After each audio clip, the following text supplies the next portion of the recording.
Sometimes you wonder how a mountain range got its name. But in this case, it makes a lot of sense. I'm Aiden Mattis, and welcome to the Great Smoky Mountains.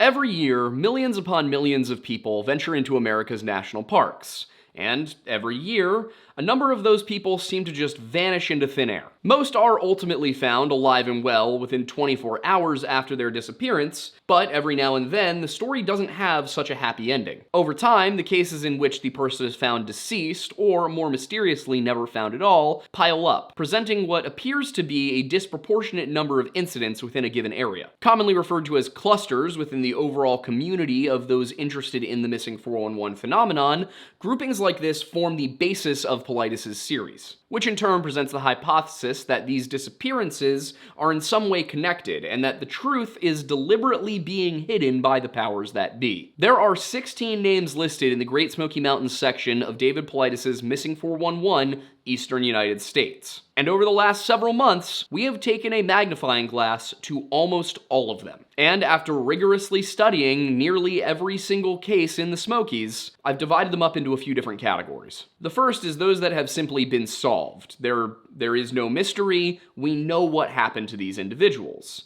Then we have those that lack details or have a somewhat questionable explanation. Following this, we then have those that are strange but not necessarily paranormal, just something's not right here.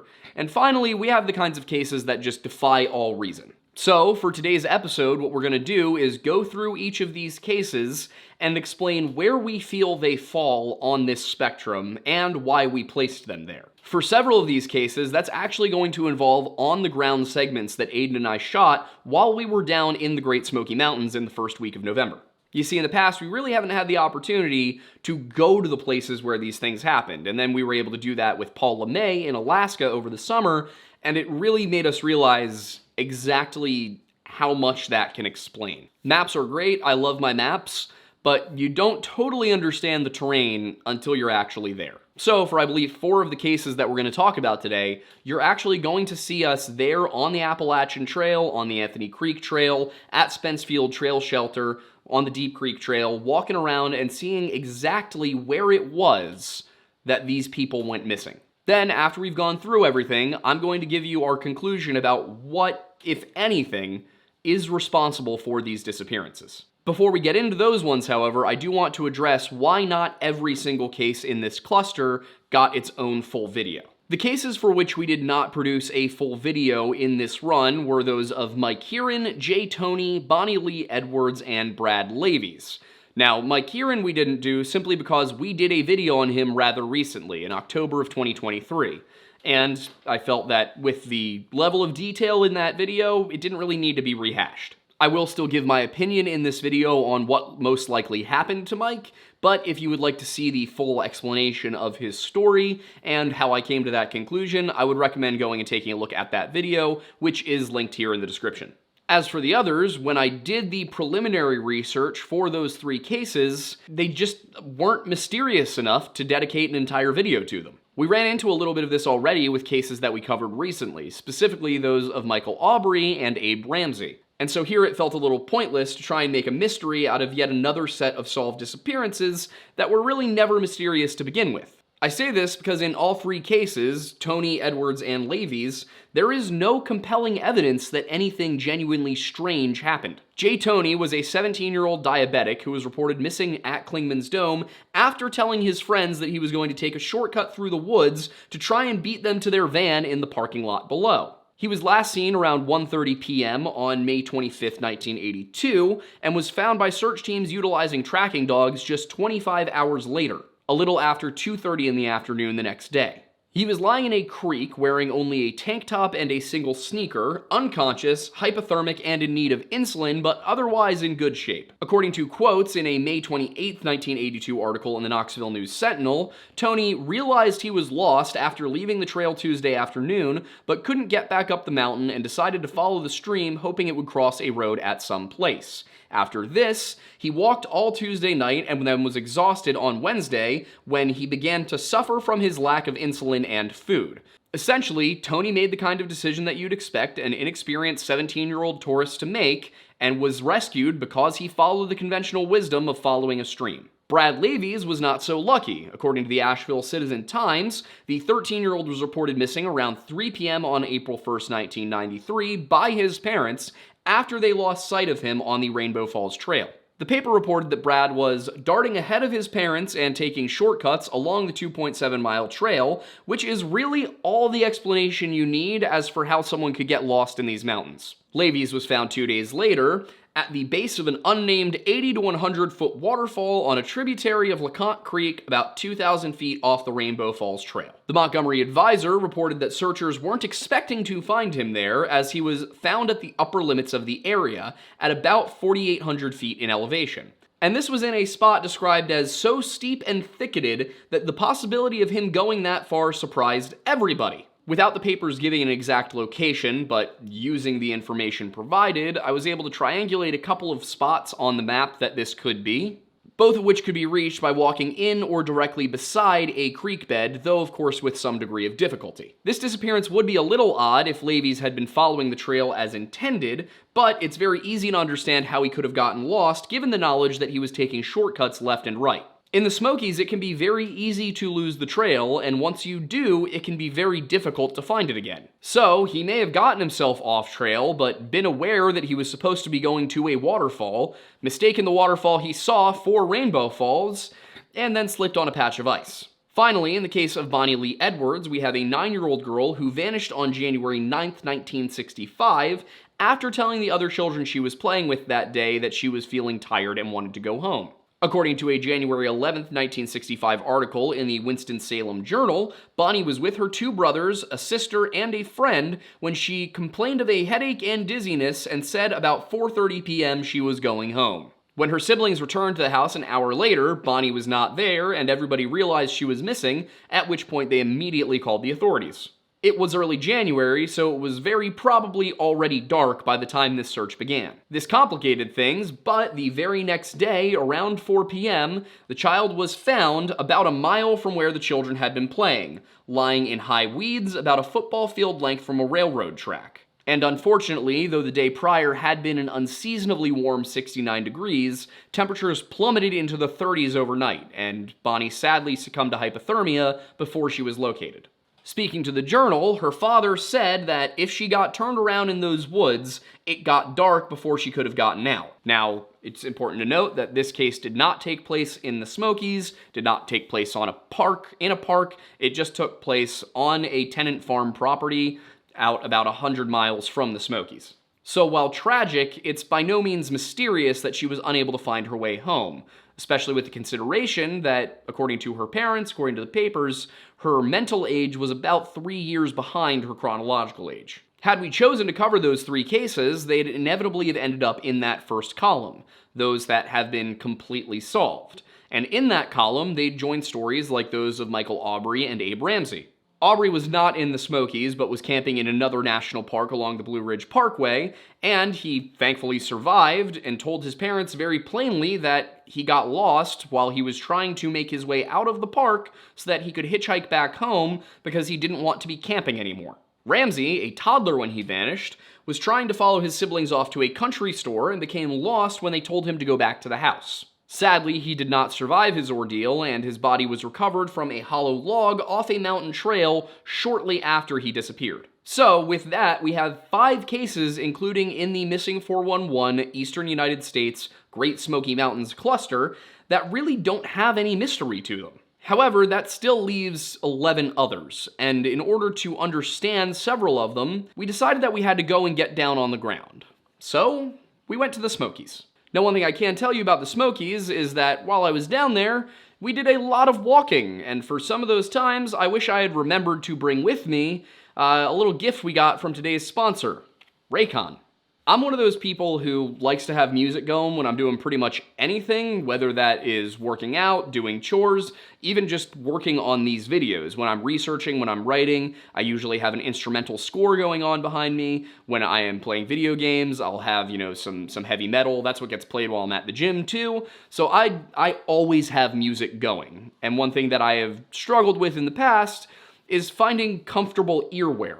You know, while I'm hanging out in my home studio, I'm often wearing the big over-the-ear headphones, but when you're out and about, that's really not convenient. When I'm at the gym, when I'm at a coffee shop, when I am on the road, I can't be dragging around those big, heavy earphones with me. So one of the things I really like about Raycon is that they are just these little snug earbuds that go in, fit, and they stay. There's no finagling with them, they're not difficult to keep in, and they're not burdensome. Another really great thing about this specific model, the everyday earbud, is that it can actually pair with multiple devices at once. So I can be controlling my music from my phone, I can be controlling it from my laptop while I'm sitting at a cafe and doing some typing. I don't have to have just one or the other. So I can seamlessly go from controlling a video or music on my laptop to answering a phone call on my earbuds. And while I'm on that topic of, you know, wearing these in a noisy place like a cafe to do some work, one of the other great things that I love about the Raycon Everyday Earbud is the active noise cancellation. Whether there was a coffee grinder going in the background or people dropping weights, anything like that, the noise cancellation on these guys is really unrivaled for the price point. And I say that because while the audio quality on these guys does rival some of the big name premium brands, the pricing is about half of what they're going to charge you. So these guys are already an incredible deal, and that is before you factor in the 30% discount for Black Friday and Cyber Monday. Oh, and speaking of the number 30, I am one of those people who constantly forgets to charge my devices, so the 32-hour battery life and the quick charge case are absolute lifesavers with this product. If you've been watching the channel for a while, you know that we go out of our way to only endorse products that we genuinely like, and this is one of them. So if you would like to give the Raycon Everyday Earbuds a try, you can head over to buyraycon.com/lorelodge to get up to 30% off site-wide. Once again, that is up to 30% off everything on Raycon's website when you go to buyraycon.com/lorelodge today.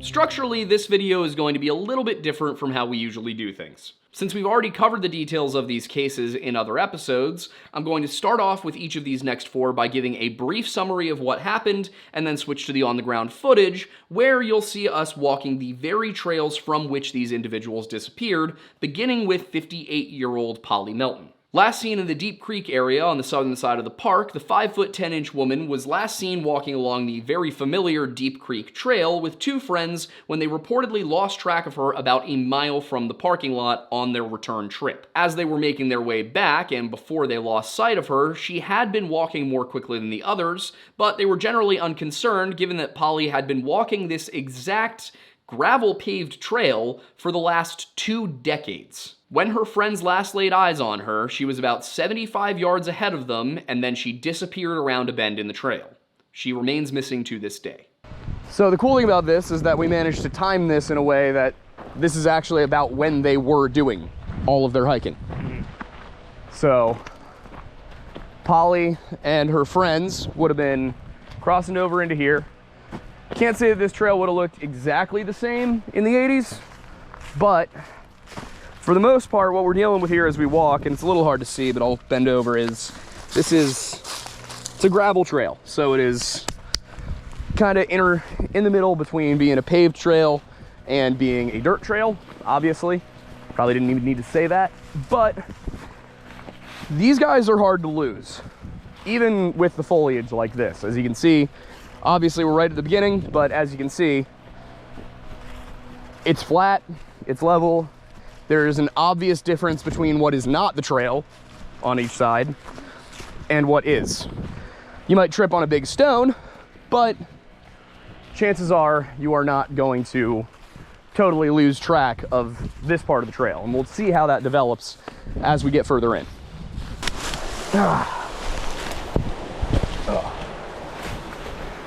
Yeah, and I'm gonna be honest, you need to be a little athletic to get down here. Oh boy, wait till you see this footage. Yeah. So right here, there is a straight up ledge covered in roots where, I mean, if somebody were to fall down here, there's a whole bunch of rocks. There's a whole bunch of rocks right under this set of roots. It's far enough off trail. I could see a spot like this. Like the one thing would be the cadaver dogs. Also, it's definite, like this part can definitely be in the river. Like this is all river wash. Yeah, if she's somewhere, I'm thinking it's a spot like this right now. What? No. Mostly because after 40 years, that would be more chance than anything.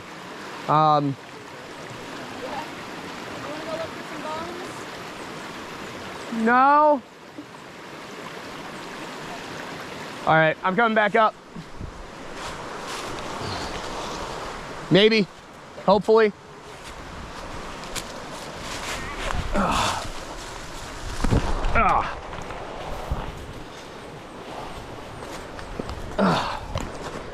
There we go. All right.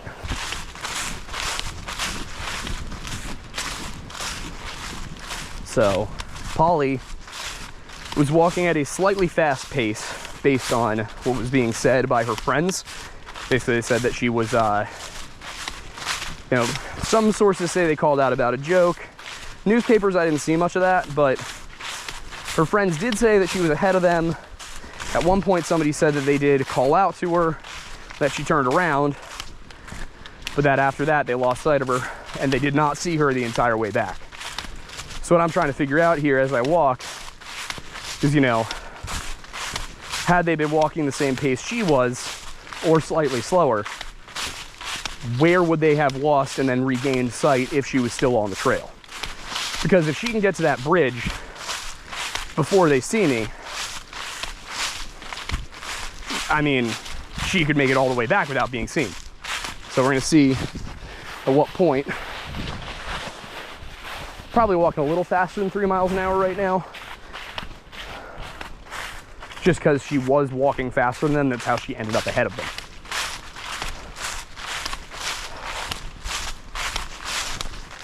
Obviously, this is not a scientific test in any sense of the word. Like I said, I don't really see any places to go off trail that you wouldn't be very aware of it.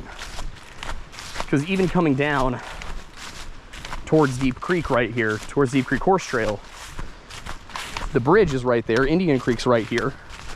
You'd know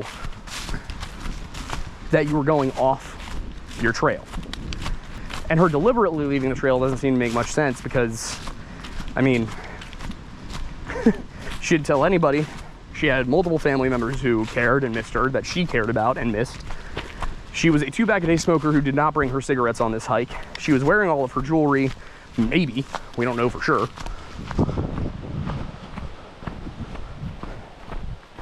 She had left a pot of tomato sauce on the stove for spaghetti that night.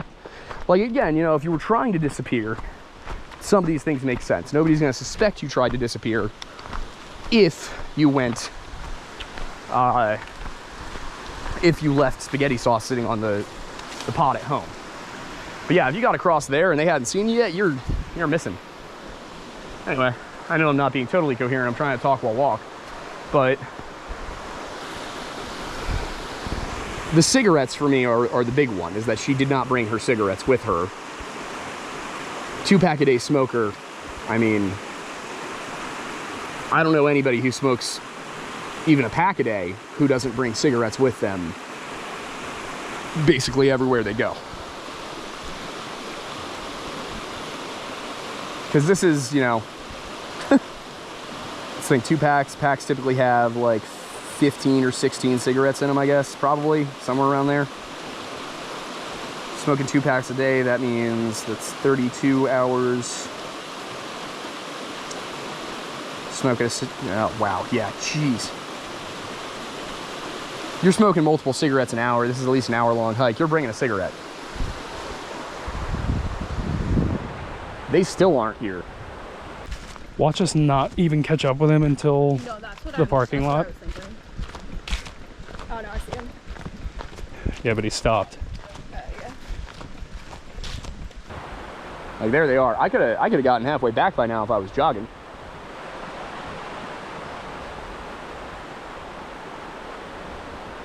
There they are.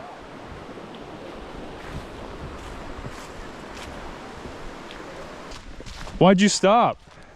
I can't hear anything they're saying. We couldn't see you until we were literally like 5 seconds ago. I think it is very possible that unless she went and stopped to go use the bathroom, that she could have been walking ahead of them all the way to the campground and not seen her. Just saying. Yeah. Yep, saying If that she saying got her. to this bridge Yeah. before they saw her, Yep, she's gone. Yeah. yep. Yeah. We literally did not see you until like we were like at that like half. Yeah, so she could have made it the whole trek and they just Yeah. never saw her. That's what I was trying to figure out. But then at the same time, why did nobody at the campground see her? That's a better question. Yeah. Like, it seems very likely that something happened between here and there. Now, the other thing I will say is that one of the possibilities I saw that I found somewhat unlikely Yep. was the idea that somebody, you know, either a wild man or just a like druggie, Yep. snagged her along this way. Where? Where? I would also consider Where are that, they going? well, I'd consider that more likely at the campground or the parking lot. Yeah.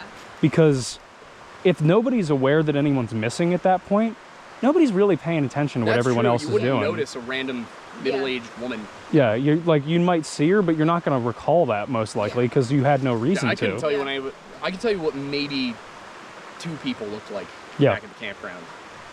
And I was even looking. Exactly. So, I remember. yeah, I do want to take a quick peek down what's here. Yep. Yeah, because like the bathroom break idea makes sense still, Yeah. but even still, I mean, if you did have to get off trail to tinkle, this would be a place to do it. Well, then the other thing there is that if she went off, But here's the thing, we don't know that this right here was here in the 80s. yeah, But I will say there's definitely a trail here. yeah. Ah, this is interesting.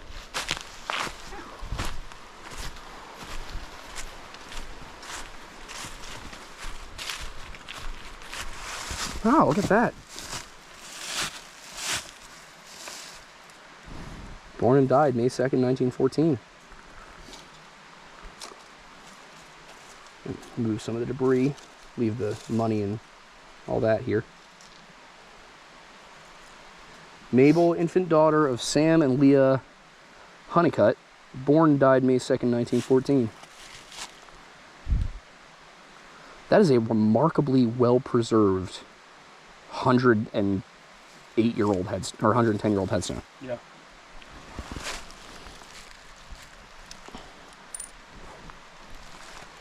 I wonder why it's here. It's a great question. Because usually, Did people live here before it was a national park? oh yeah. But usually you see in these old Appalachian communities, you'll see a family cemetery. Mm-hmm. Not a single grave off in the woods. Secret baby?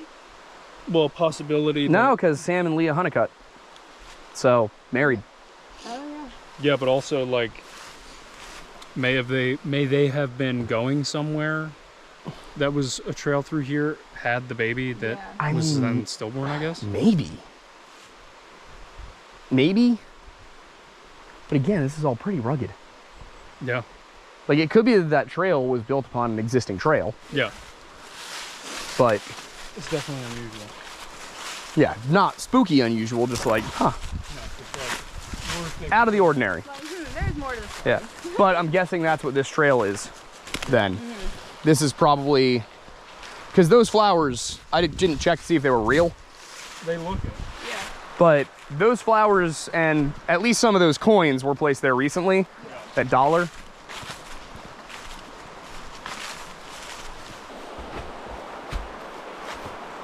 It just stops.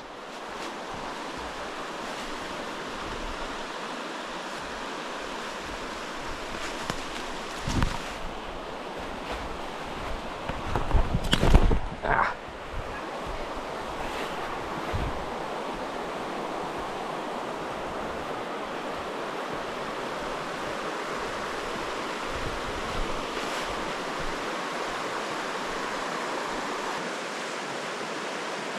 I mean, if she did get this far off trail somehow,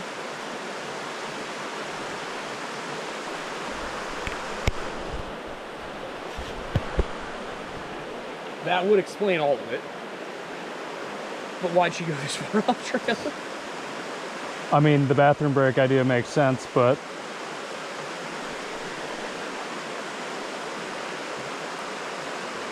I mean, the one thing I can think of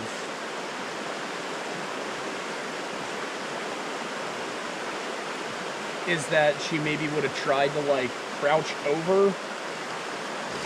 and fell in. possible? No, I've been saying this specific location. Yeah. It's like somewhere, because as you can see, this is like this water is essentially stagnant because of the way the current's flowing. Yep. I mean, I'd be more. If anything, it's pushing towards. Yep. Here. I'd be more inclined for her to squat over there or something rather than over the water. Yeah. Because water risks splashback. Yeah. Well, if you're just peeing. Still. I don't know. There's no good answer. No. We walked the trail to the point where they lost sight of her. Now we're on our way back. Right now, bathroom break? Seems like a possibility for how she got off trail, but doesn't totally explain how she never made it back. You know, that one little grave right there had a trail to it, but I mean, it's probably been there a while. That trail has probably consistently been there if people are still leaving flowers and coins and things. I don't think she would have gone missing back there, but we also kind of feel like she could have walked the entire way back without being seen by her friends. And I mean, I could tell you that I passed a guy wearing a camo shirt who had white hair and probably was like 6'2". Couldn't tell you anything more about the guy. So it could be that people did pass her on the trail and just didn't notice, just didn't think about it. But you know, honestly, if tomorrow somebody came and asked me, did you see an old man on the trail? I'd say yes. So I'm iffy on that one. The other thing though is that we've also seen like 4 of them. True. Seen a lot of couples too. Yep. And I mean, she was tall. Like she would have stood out. But also she could have made it all the way back. If she was trying to disappear, she could easily have hopped onto the Indian Creek Trail. But again, and I said this into my camera while you guys were walking back, I don't see it as being likely that she intended to disappear. And even if she did, like, why here? So once I went around that turn, coming back this way, they did not see me until they got to the bridge and they were coming down the hill. Specifically because you stopped and waited for us. Yeah, and I stopped and waited. So had I continued, I mean, if you look back here, you already can't see the bridge. Like, the first bridge. And also, we were looking for you on the way down. I highly doubt their eyes would have been as peeled for her Yeah. if they were just assuming, oh, she's going to the campgrounds. Yeah, like you guys were trying to find me. Yeah, Yep. we were actively trying to find you. Yeah, so I mean, she could have made it all the way back to the campground without being seen by her friends. Depending on how many other people were on the trail that day, how many were actually paying attention. You know, if you're there with your kids, what's the likelihood that you're really looking around, taking in all the scenery and not making sure your kids don't fall off that, because that would not be fun. So then the other possibility is, you know, if she didn't intend to disappear, but she maybe just... I mean, one thing that I think it didn't occur to me while I was writing, but did afterwards, that she might have just been annoyed with her friends and decided she wanted to not walk with them. It could have just been that she was like, I don't, you know, this conversation is annoying me. They could have been making fun of her. You know, we're also assuming that everything they told the papers was honest. And I know that if I felt responsible for my friend's disappearance, I would consider maybe not broadcasting that I was bullying her.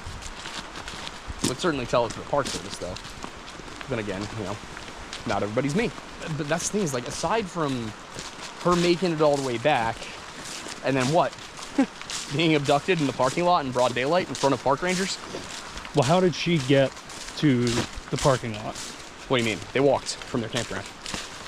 Okay, so that's the thing. So she may have walked from the parking lot to the campground, and somebody on that walk may have gotten her.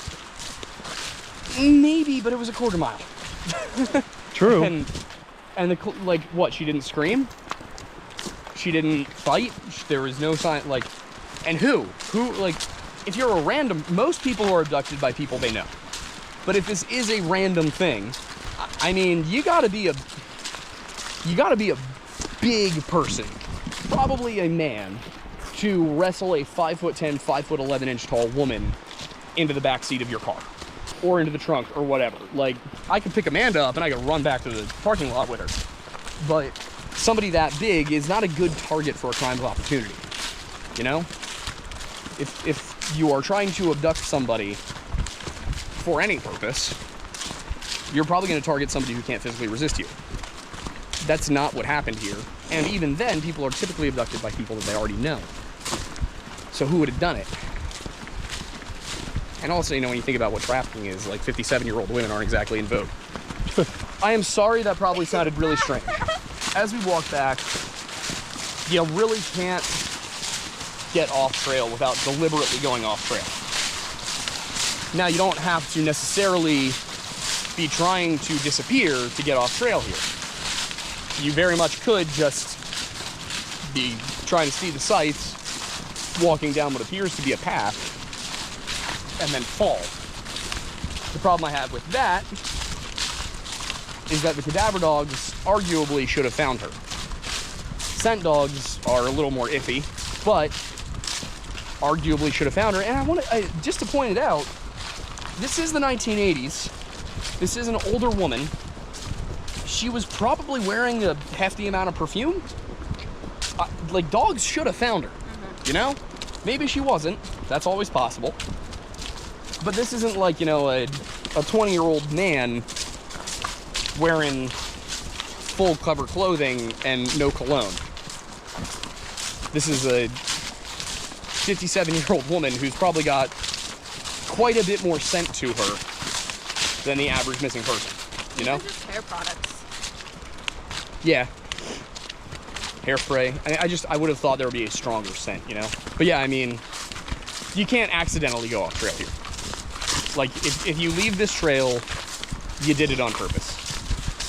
Whether you're trying to disappear or just trying to take a leak, it doesn't really matter. You're not getting off this trail because you missed a turn. This is by far wider than all of the other trails. It is more firm than all of the other trails. And from what I understand, in the 80s, that was even more distinct. So, I mean, I do think it should be factored in. They were not doing a 2-mile in and out like we're doing. They were doing a 4-mile in and out that goes up to a loop about another mile past where we were. So having to use the restroom is a little bit more likely. We did not see any lavatories or anything out here. So you basically are, if you gotta go, you gotta do it the old-fashioned way. Yeah, what it really is for me, in order for her to not be found, she would have had to have gotten way off trail to at least not have scent dogs, like, get to where she left. Yep. You know, and again, I know it's not 100%, but we got to take the whole of the evidence into account here, and she does not appear to have had the option to get far enough away to not be found. So what happened? I do think most likely she, you know, tried to get off trail to take a leak or something and ended up falling, but again, where? And how would they not find her? Yeah. That one spot we passed is the only place where I could, like, feasibly see it. And somebody would look over and be like, well, she's not there, not realizing that maybe she fell, hurt herself, and, you know, crawled into some cover. Granted, this one was not the most extensive search effort we've seen, but they did have people out here searching pretty intensely for a full week. both volunteer and professional. And I think what it is that bothers me about this one specifically is that it is such a narrow area. This isn't like Dennis Martin. This isn't like Mark Hansen. This is 1 mile that she could potentially have gone missing in. And I just do not see the place for that to happen. I think if something did happen to her on the trail, something, you know, not weird, I think it is most likely that she either stumbled and fell down one of these cliffs, or that she stepped off to either see something, use the bathroom. Hell, maybe she did have her cigarettes and she was trying to take a smoke break where nobody was going to see. I just don't see it as likely that they wouldn't find her, which is one of the reasons that I look at this one, I'm like, what the hell happened? Is there a road over there? But I think there is Tom Branch Road on that side. Yeah, that's a truck. Yeah. Tom Branch Road is over there somewhere. Is there any possibility, for any reason, that she would have gone up Deep Creek Trailhead, up to Tom Branch Road? I can take a look at the map.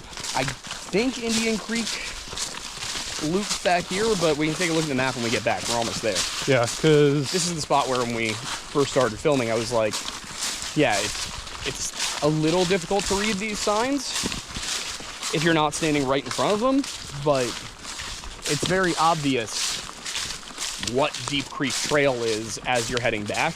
yeah, Especially when, as she was, you are super familiar with this trail. That's the other thing is, you know, Mark Hansen was walking on the AT for the first time in his life. Polly Melton walked this trail every year, multiple times a week, for 20 years. She knew where the trail was. that's And fine. the closer and closer you get to that parking lot, that campground, the more and more likely it is that someone else will see you. And that's where the most intense search is going to be. So I don't see any likelihood that she ended up on the wrong trail here. Now, Indian Creek Trail, she could have popped off onto that, but problem there is that problem there is that would have to be a deliberate disappearance because she would have known. So when we get up here and we can take a look at the map, I want to see exactly where Indian Creek is, because I believe that the Indian Creek Trail head is actually off of this trail. It might lead to Tom Branch Road. I don't know. I have to take a look. Yeah, no. Because I believe this would be Tom Branch Road.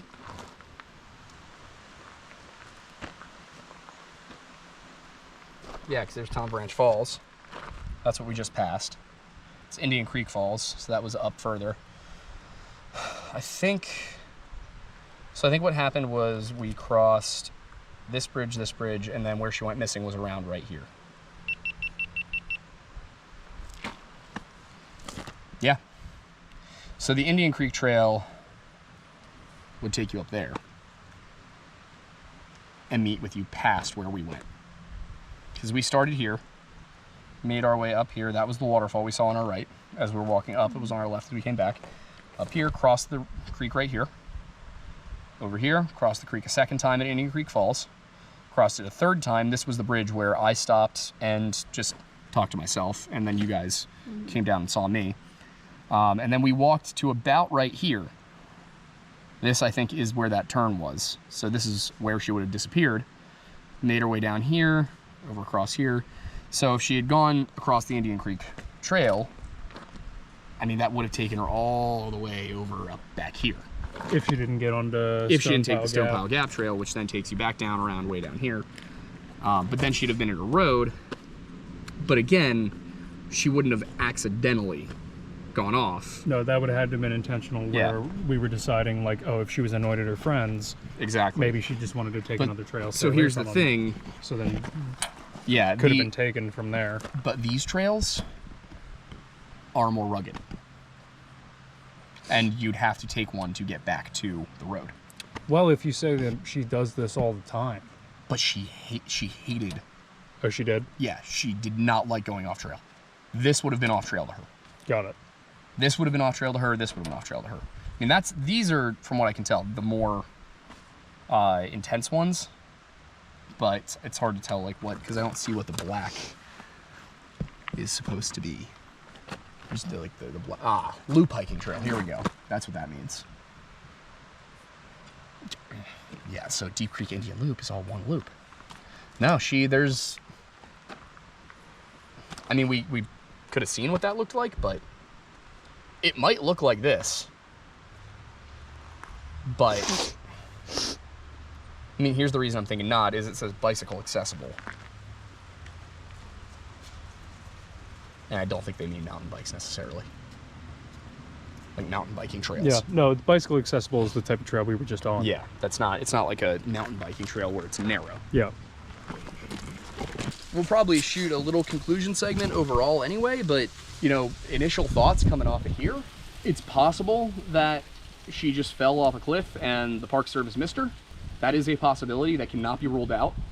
It's possible that she intended to disappear and just nobody really noticed her because either there weren't that many people here that day, which seems unlikely, or just because nobody was paying attention to her.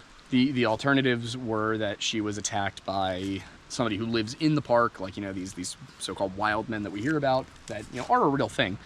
They're not feral humans, but they live out here in the wild, or that it was something supernatural. But what? Like, I mean, I like to keep an open mind to these things, but how did nobody else notice? Why is nobody else gone missing along this trail in 50 years? You know, why is it this one 57-year-old woman? What I will say I do want to kind of rule out, and I'm no expert, but what I would rule out is the idea that she got scared off by a bear and ran off trail, because there's nowhere to go. Like, there's just nowhere that you could go without being close to the trail. So if she did get run off the trail by a bear and fell and died for that reason, then it's still an issue of the rangers just didn't find her. I'll do some thinking on it, but right now, I don't know. What about you? Any thoughts? I think, yeah, for me personally, it would have had to have been intentional to some extent, or, you know, she went off track for the bathroom idea. I mean, there are possible places she could have gone for that, but it doesn't make a whole ton of sense. No. Especially if, you know, this is something she did frequently, and it, like, you know, it would have to be kind of like an emergency thing for that. Yeah. And even still, the places that she likely would have gone were not places that you couldn't get back from. And Right. also not really places like that one little trail that we took that was kind of tangential to it. Yeah. It terminated. It terminated, and also from what you're describing, she probably really wouldn't have wanted to go much further than she had to. Probably No. wouldn't have gone as far as we did. No. And, you know, the possibility of her slipping and falling in certain places is possible, but considering she does this all the time, it's kind of weird that she would be that close to the edge of the side of the cliff, or the end of the trail, Right. like the end of the width of the trail. Because if she's been, if she's been traveling this for 20 years and she does this all the time, it's not like she's here for the first time and she's so busy looking around at this brand new, really beautiful area. This is more like, this was more like a just afternoon walk for her and the girls. This was like walking around your neighborhood for them, because they had a campground that functioned as their neighborhood 9 months out of the year. They spent the winter months in Florida and then came out here. so you can see yourself. No, it's fine. But we got more hikes to do today, so we should probably get on the trail. All right.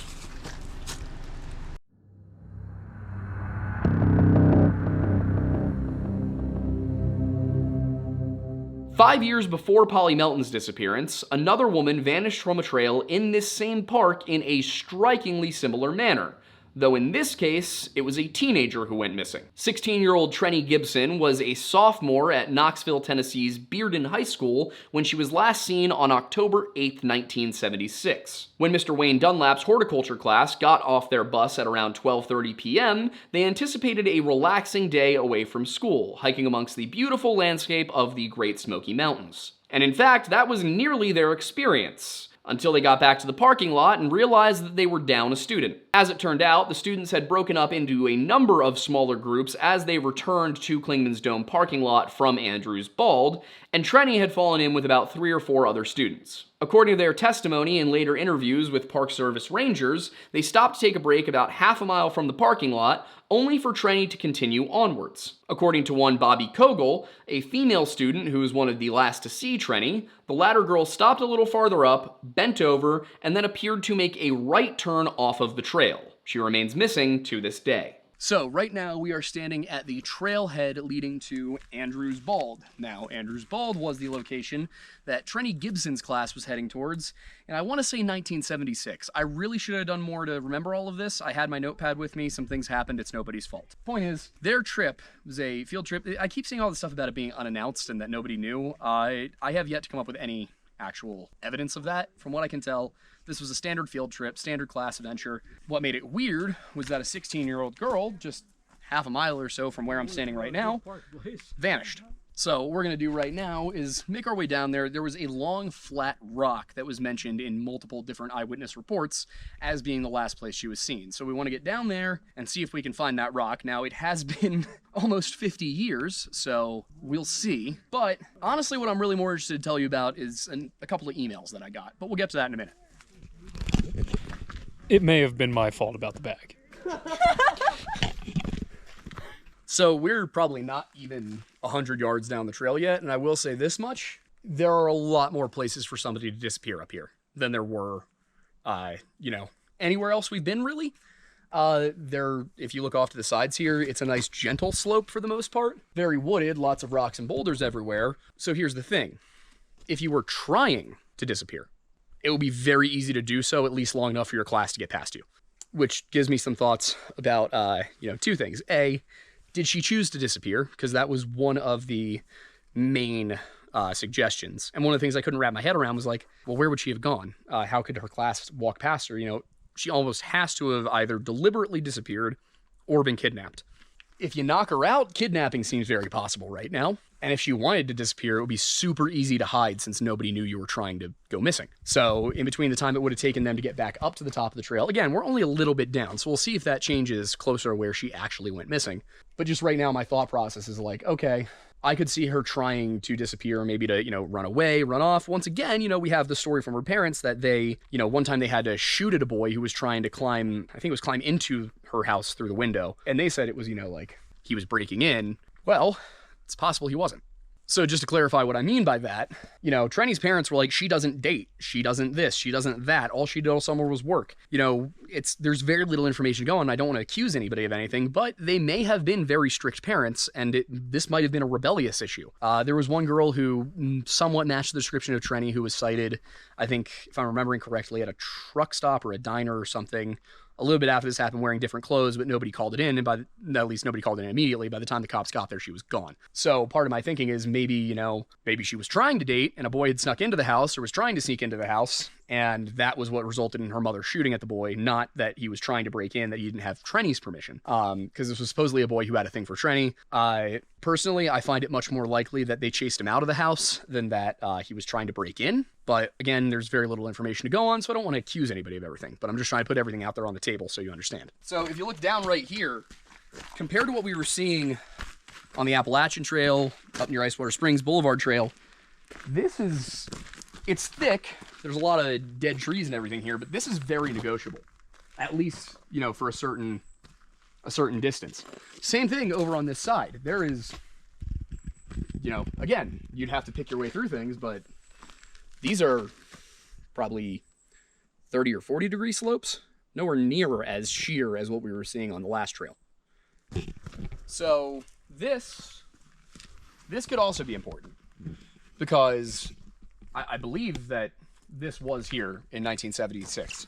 The reason I say that, if she got far enough ahead of the rest of the group, she could have just gone up that way, not even all that far, maybe 50 yards, and the rest of the group would have been coming up around that way, if you want to show them.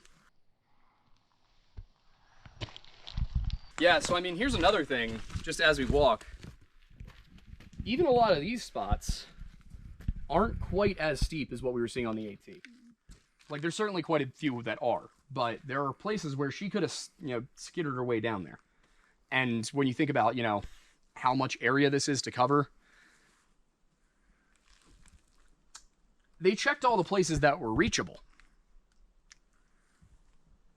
She might be somewhere unreachable.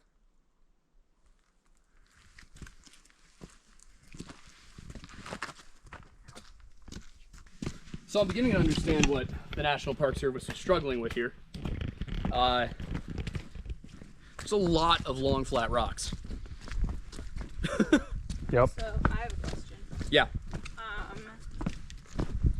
They meant like a quarter mile to half a mile from the beginning of From the parking lot. Okay. But I mean, yeah, there's a lot of places that a 5'5" teenage girl could hide out here. And I believe this one was October. It was either October or March. I will check in post. It was October. Oh, cool. You want to know how I remember it was October? How do you remember it was October? Because I scrounged for Appalachian Mountain B-roll of autumn. Gotcha. Trying to find all the nice orange and yellow and red leaves. Yeah. Look at us go. Look at us go. Said they sat down to have lunch at one point too, near the Long Flat Rock. Or not have lunch, but take a break. Because they were walking in multiple groups. So it was a little casual. I think the goal of the trip was getting to Andrews Bald, seeing what was there, and then coming back up. So there were these little, from what I understand, Trenny actually was kind of weaving between groups throughout the day. The big question really is, why did she go off trail in the first place if she wasn't trying to disappear? One thing I saw a lot of that I hadn't really considered when we did the video was that it could have been an issue of having to go to the bathroom. Thing is, if you are less than half a mile from the trailhead, there are lavatories up there. I find it hard to believe that she had to go that badly and nobody said she had to use the bathroom really bad. I get it, it's a different time. Not sure if people were that much more bashful about having to pee, but it is possible. But I think the key thing that I'm feeling here as we do this is that there are whoa. Yeah, I'm good. There are a lot of places to get off trail and hide. Again, if you have a reason to do so. Or if potentially someone endeavors to kidnap you or harm you. Hear me out. Sure. As someone who likes to do little prank things at the expense of others' mental well-being without concern for me, have we considered the possibility, knowing the emails that you got, that she thought it would simply be funny to run ahead a little bit, hide behind a rock? Because I mean, like, I'm looking at it and be like, I'd literally skitter up there and hide behind that and be like, boo. But before either the rest of her classmates or the classmates she was intending to scare or whatever, the guy was like, oh, that's a really easy opportunity to grab her. So, or she was just hiding behind there, like not intending to disappear, not having to use the bathroom, literally just being like, ha, this is gonna be really funny. Possible. So now that that's come up, I think, and we're about halfway or about half mile in, I want to go forward a little bit more just to check. We will go Long Flat Rock. We're at 0.49 miles. There's a long flat rock and there's a bend in the trail. Yeah, I'm thinking this is probably about where it happened, which means that there would have been a lot of opportunities for her to scramble up into the trees. But you mentioned the guy. So since Amanda just brought it up, I want to talk about the boy, because that boy is Robert Simpson. And when we first did this video, we noted that the Robert Simpson story mostly seemed to come from a Juanita Broderick book called Unsolved Disappearances in the Great Smoky Mountains. Broderick did not actually cite anything for that story. She just said it happened. And so, because, for those of you who are returning viewers know, I'm usually I'm a stickler about my sources. I want to make sure that I can corroborate everything to the best of my ability. This was completely uncorroborable so far as I could tell. So we checked the yearbook. We didn't see a Robert Simpson. And then we ended up saying we don't think that this is actually a true part of the story, or at the very least, there's no evidence that it is. And then I got an email. And I won't say who that email is from, but suffice to say that, because I don't want her to have any backlash come towards her, but suffice to say, she would know. She would definitely know. Nobody would know this better than this individual. So here is what I got from that source. Robert was real. Robert may not have been in the yearbook because he was, frankly, high quite a lot and just didn't go to school. He also went by Bobby most of the time, so he may have been in the yearbook as Bobby Simpson, not Robert Simpson. He did lend Trenny his jacket. He was on the field trip that day. He did sit next to her on the bus, and he did stay back to track a bear. He was also found, or not found, but he was found to have Trenny's comb after she went missing. There was also a star sapphire ring that she had supposedly bought over the summer with her own money that she made at her job. She would have had to work 8 hours a day for 6 weeks to make enough money to buy this $600 ring in 1976. So, a little weird. I don't know that I believe she bought it herself. My thinking was kind of maybe somebody bought it for her. But point is, that ring supposedly went missing, according to the papers. Apparently, there are unreleased documents, unreleased interviews, wherein it is said that several other girls were seen with that ring. Another important detail here is that Robert did very much have a crush on Trenny, and he was also Trenny's brother's best friend. And on top of all of that, his father was the DA. Other little details about this that might lead to Robert potentially being involved, and as a result, the police reporting not being totally accurate, is that Trenny's mother and Robert's mother were, of course, friends because their sons were friends, but they played bridge together up until this happened. So it seems that Trenny's mother may have blamed Robert's mother for what happened. Another important aspect of this is that Bobby was never allowed to give much of a statement. He basically read a scripted one that seems to have been drafted by his grandfather, and that's a little odd. You would expect that whatever his statement was should have been in the National Park Service files on this case, and it wasn't. So that's a little odd. It also wasn't in the papers. In fact, there was no mention of Bobby being on the trip anywhere in any official documentation or in any of the journalism I came across. Another aspect here is that there were reports that I saw of cigarettes being thrown out. This was originally from Broderick, so I didn't buy it. But now with this news source, who again, really would know, there were cigarettes that were thrown out. The far-fetched theory that I was given by my source here was that Bobby lured her off that trail, or the students who, gave the story to the police, the national park, that they covered it up because they didn't want to cross that family, the Simpson family, being that the patriarch of the family was the county DA. My source goes on to say that she believes it possible that Bobby hid her in the bottom of Klingman's Dome Tower, where the dogs initially tracked her to, and came back later with his vehicle, put her in it, and drove off.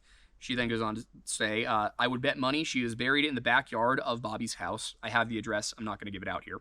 Where the woods at the time backed up to the back of the house, and you could drive a car easily around back. After all, who would execute a warrant on a DA's house in the 70s?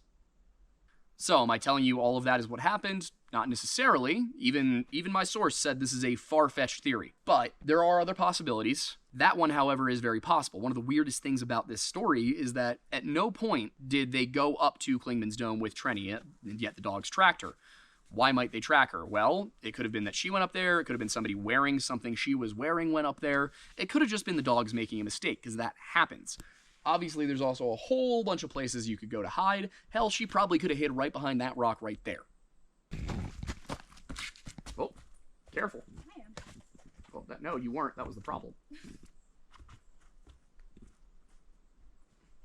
Can you see me? No. Not from where I am. I mean, here. Let me go up a bit.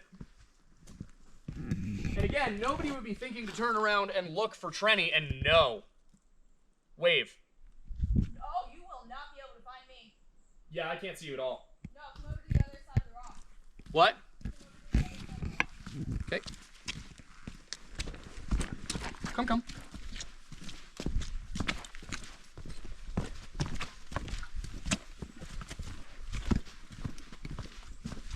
Well, if she was hiding there, they would have seen her. Not if they were already passed. Yeah, there were other groups. Oh, true. But even she could have here. easily, if you go back to right there, go crouch. I mean, you'd probably need to go a little further behind it. There you go. Okay, I can't see you on this side. Stay there.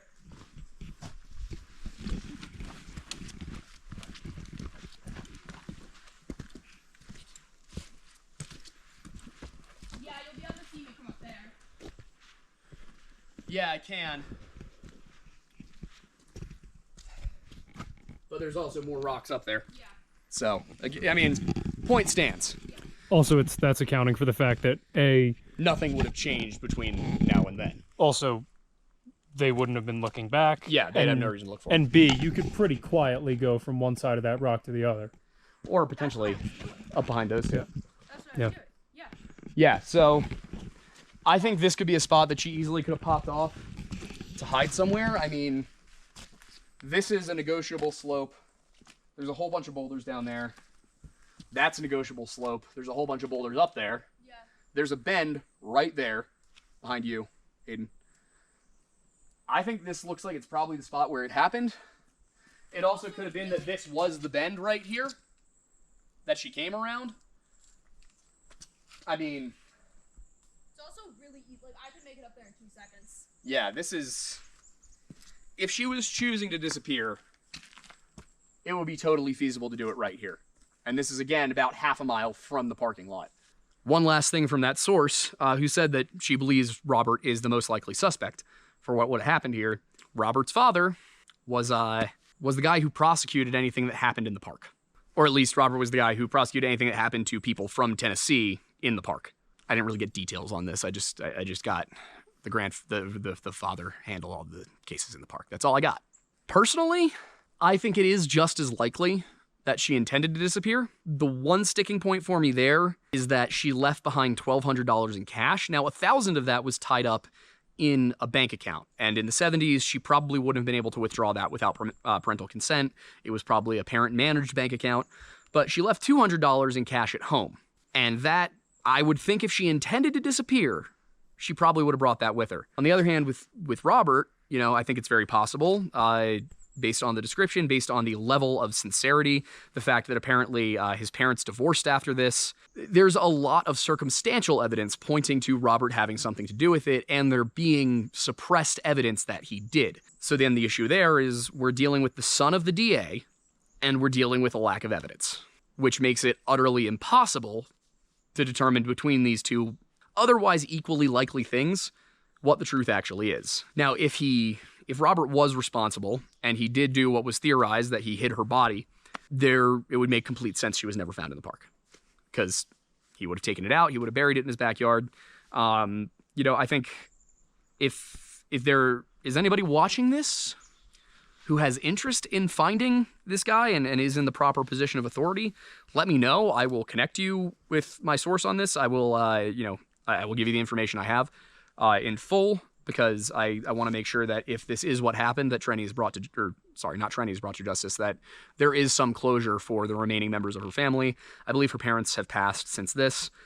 Even Robert has passed since this. And interestingly, all of Robert's possessions after he died were apparently destroyed or, sent away, according to this source, who, again, would know. So for me, I mean, I think the key point in the Robert thing is precisely how much evidence appears to have been suppressed, precisely who the connections were, where things don't make sense. And honestly, the more I talk through it on camera, the more I'm coming to kind of agree that I think Robert might have been responsible. So let's get back up that trail, because to be honest, I have hiked 8 miles today, and I don't usually do that, and I need a warm meal.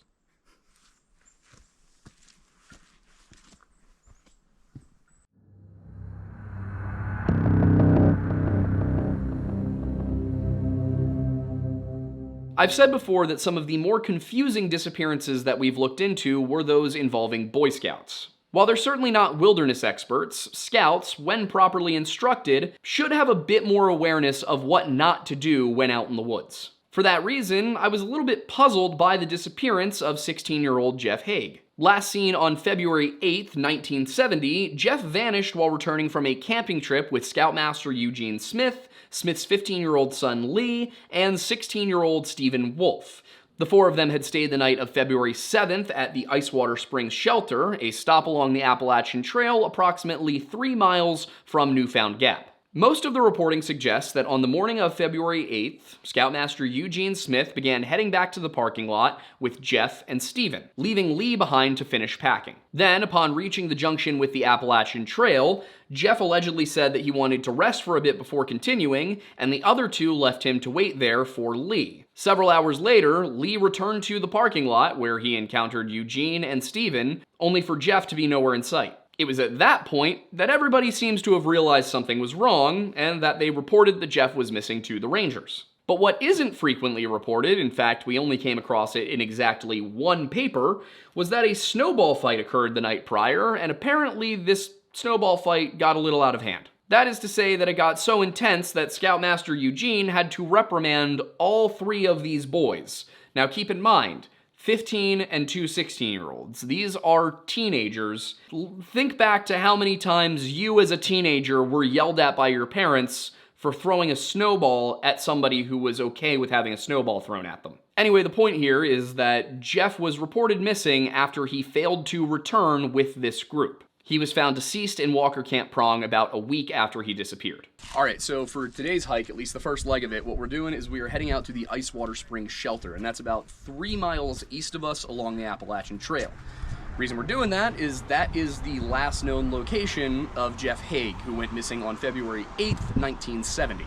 Now, what we think happened, having not done any of the trail yet, is that there was some sort of argument, and this is something that didn't actually make it into our original video on it, we had to do an update later, but Thornbury was able to dig up a old news article in which it was stated that Geoff got into an argument with one of the other boys, in fact the Scoutmaster's son, the night before. There was a snowball fight, there was some bullying going on, and in the morning there's this weird little episode where for some reason they totally break all the Boy Scout rules, and the Scoutmaster and the other boy who's not his son, who I believe was 15, they start heading back down the trail towards where we're currently standing at Newfound Gap parking lot. So this is where they would have started their hike, I believe on February 7th, 1970. It would have been a Friday. Might have been the 8th. I might just have my dates a little bit wrong here. So this was the destination to get back to here at Newfound Gap. They were at Ice Water Spring, again, 3 miles away. What's weird is that the Scoutmaster and the other boys start making their way down here, and they leave behind Geoff and the Scoutmaster's son. That is not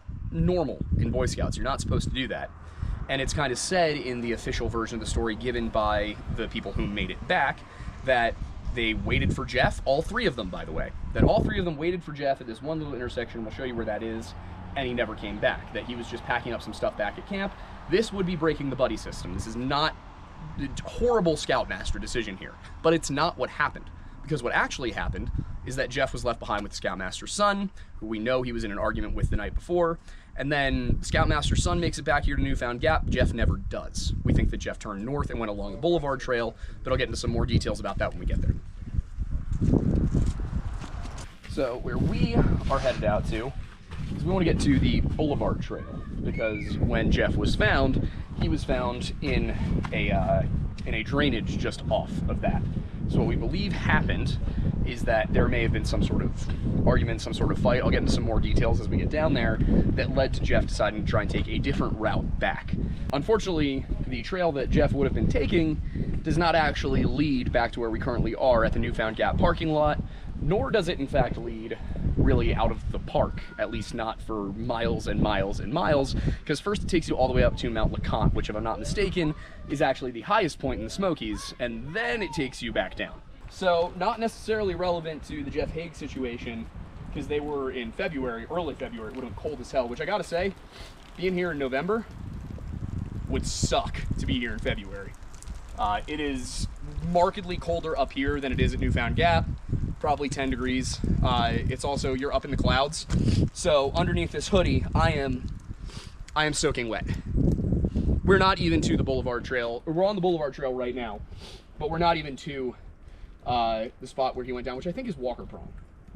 I think Buck Fork was Hanson, but we're not gonna get to Hanson. It's not happening. It's like 15 miles into the trail. No. What I really wanted to stop for though, it is raining oh so very mildly. And if you look down here, this trail has become a small creek. Like, I mean, the various minor hazards on this trail make a lot of these disappearances make so much more sense, because I can only imagine this covered in ice. It would not be fun. It would not be fun to go on this. And it would be dangerous. And I mean, it's just this for probably a third of a mile from where we are right now. And if you turn around and look that way, No, not this way. it keeps going. It just keeps going, and we got to come back up this. So, fun. We do it for you. We do it for you. Just as we're walking down, I want to say one thing that I was curious about, because it's not as easy to see on maps. You know, I love my maps, you guys know this. And I think they're very helpful. It's the next best thing to actually being here. And only recently have we been, have you guys been giving us the opportunity through your views to come out and do things like this. Because these trips are not cheap. This was already several $1,000s in, and we've got several days to go. So you guys make this possible, and I really appreciate that. Especially those of you on Patreon who are giving us, a consistent number. This is basically, we used our Patreon money for the month to fund this trip. But what I wanted to say about this spot we're in right now, we are going down. This trail does not go down. It does not continue going down. It pops back up towards LeConte. And I think what probably happened is that Geoff reached that point where it starts to go back up and realized he'd made a mistake. But because getting back to the actual Appalachian Trail from where we are meant going all the way back up there. Also, guys, pause. We are more than 0.3 miles. Yeah. No, the point that we were looking We're looking for half. Yeah. We're trying to get a half mile.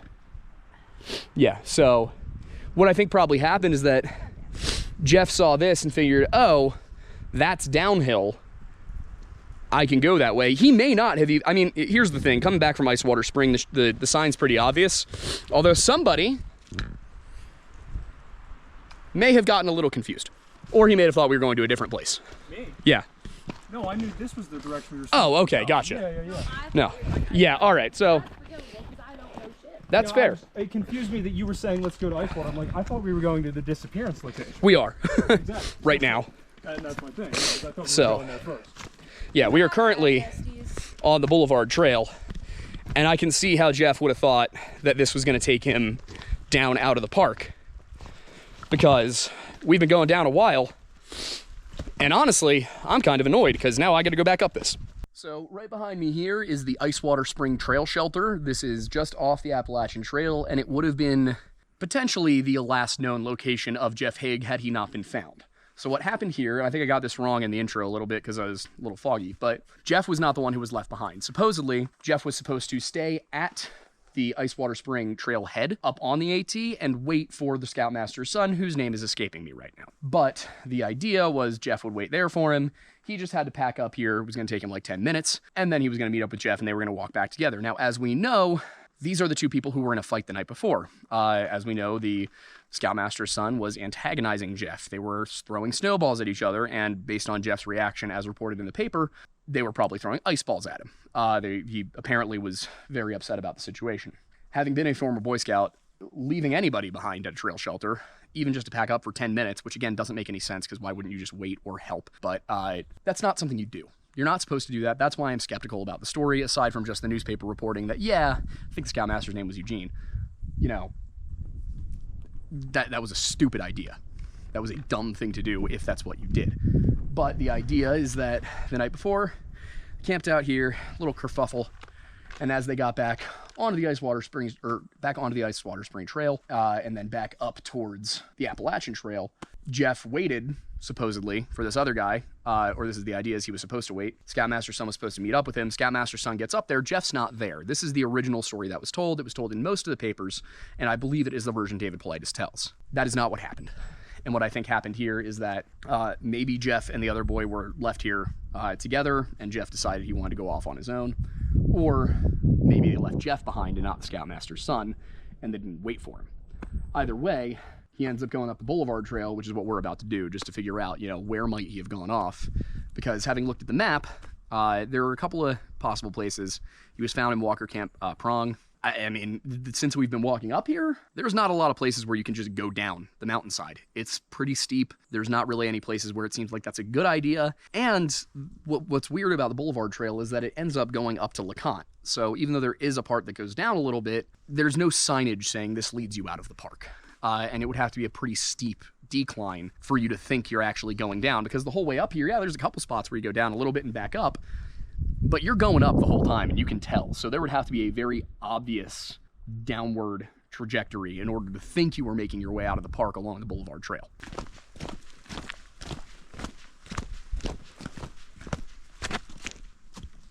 How much you want to bet? I'm willing to bet. So, if we're to keep going, can you see the map? Yep. Does that actually show up? Yes. So we're right here. So we're actually a little further than I thought we were. The turnaround, but if you look at the map, you know, the turnaround, I think what happened is he got to about probably right here, where this drainage is, where it starts, and it leads down here to Walker Camp Prong. Mm-hmm. So that is where he was found, if I'm not mistaken. It was either that one or that one. But either way, you can kind of see, yeah, I'm pretty sure it was Walker Camp Prong. So I think what happened is he maybe hit this spot right here, or he may have made it even further, because from here you shouldn't really be able to see Newfound Gap. But from right here, where Walker Camp Prong is, you should be able to see Newfound Gap if it's clear day, because it's a straight shot down this valley. So, I mean, it makes complete sense now. Yep. Like how you would, because the trail starts going back up once you hit that spot. Yeah. I think he thought this would lead him down. And then when he got to the point where it starts to go back up towards LeConte, which I'll pull that back up for you. Because if you look at the elevation, notice right about there, it goes down into a drainage and it starts to pop back up onto this ridge. And it just keeps following that ridge up and up and up and up and up. So you get to that point. You know, Google's not giving me the actual numbers. Yeah, Trying to find them. You got to zoom But out here. a little bit. There we go. There we go. So as you can see, as you come further up this trail to right there, you start going back up. I'm going to go out on a limb and say that Geoff figured this was another way down. He didn't want to walk with the two guys he got in a fight with the night before, or the scoutmaster who didn't put a stop to it. Once it started going back up, he realized he was going the wrong way entirely, and it was a matter of either going back up in either direction or trying to fight his way down the prong, which again, typically, and even in this case to an extent, following the creek down would bring you out of the mountains. Smokies aren't like that. The Smokies are just valley after valley after valley, and he would be walking for miles and miles and miles. Part of the problem is you get to these spots where, as you can see, I mean, I don't think that Geoff got stuck. I think Geoff got exhausted. Yeah, 100%. I think he just ran out of gas. Well, also, when you bring in the factor that it was February, I mean, think about what you were talking about with the ice here. Yeah. It's probably way worse on the slopes. Yeah. Like, even if it's technically a good idea to follow a stream, A, it's frozen, B, the path to it is frozen, you're risking way more injury doing that than staying on a trail where at least you can prevent yourself from slipping on an ice-covered rock and, you know, never being... Because that's the biggest concern, is that you can get down there, but at least when it's just like, you know, brambles and bush and stuff like that and not frozen over, you can get back up. Yeah. If he it's all probably couldn't frozen get back rock, up. yeah. So whether he went down there intentionally or not, Yeah. you know. And the other thing to remember is that back in the 70s, the climate science, and this is not a political thing, this is not me talking about climate change in any way, but the climate science was suggesting that the greenhouse effect was actually going to make the world colder. What we know back in the 70s, things, if I remember correctly, and this is again off the top of my head, Aiden during post can go in, and if I'm wrong about this entire thing, he can cut it out, or he can just say, Aiden was entirely wrong about this, but it was a good effort. Also, for those who don't know, he's also Aiden. This is not an I'm Negan situation, we're just both named Aiden. Yeah. If you haven't seen me before, we do the live podcast every Monday. Yeah. But it was point of the matter is, point that I'm getting to here, it was colder in the 70s. This is by far the warmest year of my life in terms of just on average across the year. It is 70 degrees in November, up where we live, up north. So I can only imagine how cold it would have been down here. I mean, how exhausted he would have been. Because again, this is after spending a night camping. You don't get the best sleep. Yep. I think he got, you know, probably would have been about 3/4 of a mile down this trail. Looked around and went, I've either got to go 3/4 of a mile back up, or I got to go back up that way, and I don't know what's there. LeConte, from what I saw, just the trail to it was, I think, like 2.3 miles from Icewater Spring. But we got people behind us, so we're going to step off and then start heading back up so that we do not end up in the same position. So I wanted to take a quick break as we're making our way back down from where we stopped with Geoff Hague, because there are spots in this trail where it looks like you could maybe scramble your way down with some degree of success, or up. Some spots where you could even, set up a camp in, just off the trail. But for the most part, as we have been hiking this section, it is this.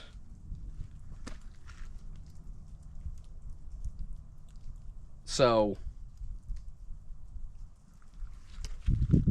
one thing that Aiden mentioned earlier and that I was thinking about as well is the idea that people are getting hunted by Bigfoot or feral people or anything else really up here. I wouldn't even be concerned about a bear up here because of how ridiculously sloped the terrain is. It seems very odd to imagine being hunted in a place like this, because unless something else is on the trail with you, it's basically just 70-degree slopes on either side, until you get to the top. And then you're at the ridge line where there are still 70-degree slopes on either side. They're just both going down.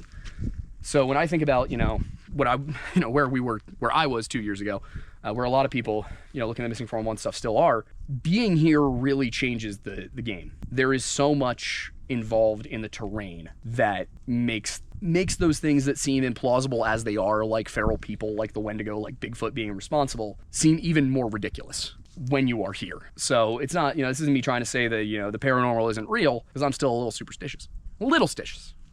But with most of these, I think a mundane explanation like what we said with Geoff, where he probably thought he was going down out of the park just a different way, and then got to a spot where it starts to go back up again and realized, oh, I need to go back up no matter where I'm going. Newfound gaps that way, I might be able to make my way down there. That can work for that spot. It doesn't work here, and it makes a lot more sense than him being hunted by some creature and chased down a mountainside, because realistically, if something was chasing you, first of all, the something would probably fall down and die, and you would also probably fall down and die. You're not going to get down there, even if you're at Walker Camp Prong, you're not getting down there unless you go really slowly and you watch every step, because, underneath all of these leaves are rotten logs and wet stones and moss and a lot of brambles, actually. Like, falling down here would kill you instantly.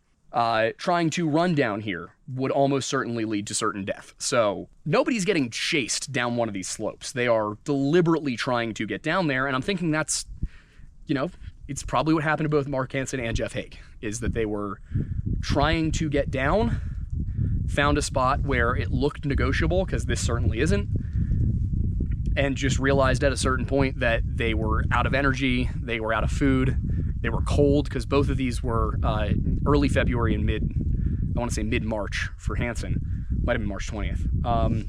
In the 70s, it was cold.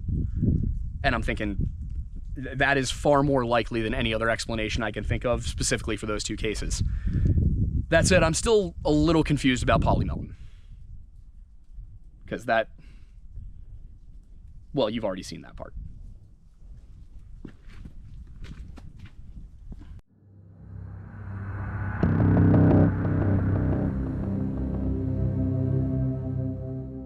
When you hear the term Missing 411, a very specific story is likely to come to mind, that of 7-year-old Dennis Martin, who disappeared from Spencefield on June 14, 1969. And at this point, Dennis Martin's story is all but synonymous with Missing 411, a case so convoluted that it cannot even be described as one mystery. Where every other case we covered in this cluster took us one 45-minute to an hour-long video, Dennis's story required 2 whole episodes. But the gist is that the Martin family was on their annual Father's Day camping trip when Dennis vanished while playing with his brother Doug and another boy. They had traveled into the park via Cades Cove and taken the Russell Field Trail to the Russell Field Shelter, where they stayed the night prior to Dennis's disappearance. On the morning of the 14th, they hiked a couple of miles east along the Appalachian Trail to the Spencefield Trail Shelter, where they intended to spend their second night. It was mid-afternoon on that same day when Dennis and his elder brother Doug separated to play some kind of prank on the adults watching them from below, Doug heading south down the ridge, while Dennis was supposed to approach from the north. Dennis Martin remains missing to this day. So right now I'm standing outside of Spencefield Trail Shelter, where Thornbury and I woke up this morning, ran into 3 other hikers named Tony, Jamie, and one who just went by Aquaman. So that's cool. Anyway, this shelter, if I'm not mistaken, was built just before Dennis Martin went missing, And of course, the reason that we are standing here is Dennis Martin. Because one of the things I have not been able to wrap my head around in the 2 or 3 times that we have looked at this story is what could have happened. You know, how did he go missing? Where did he get lost? Because we've been walking around and, you know, it's dense forest up here, but it wasn't back then. There are some places where I could see it happening, and that's what we're going to do, is we're going to walk up around the area and see, you know, a little more closely. We would have done that last night, but it was dark when we got here. We hiked the last half mile of the trail in a kind of darkness where a flashlight was absolutely necessary. We would not have been able to see where our feet were going. But if you actually want to come take a look inside, might as well, while we're here.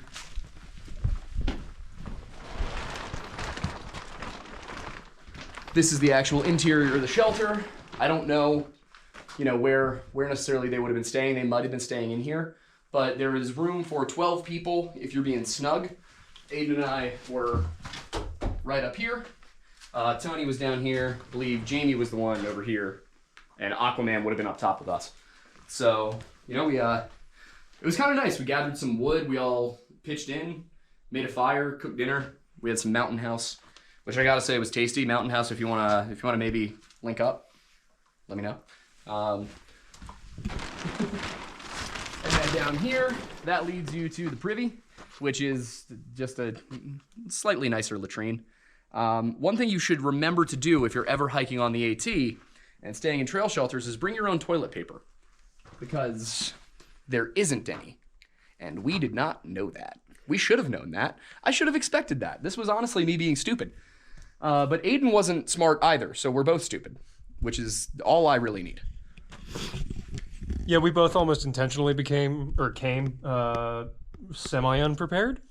Wasn't almost unintentionally, it was completely unintentionally on my end. You're the one who thinks that a granola bar is enough for dinner. Have you seen how small of a man I am? Yeah, true. Anyway, I won't take you down there. You don't need to see that. There's a water source about 1/10 of a mile that way, which is currently what we're drinking. But I am waiting for the purifier tablets we have to kick in. What time is it? Oh, they should be good to drink. Nice. And with that said, let's head on up to where Dennis was last seen. So one thing I want to point out is that the reporting varies a little bit on a few aspects. One of which is where Will Martin, Clyde Martin, all those guys actually were when they lost sight of Dennis. Because some of the reports say they were at the shelter.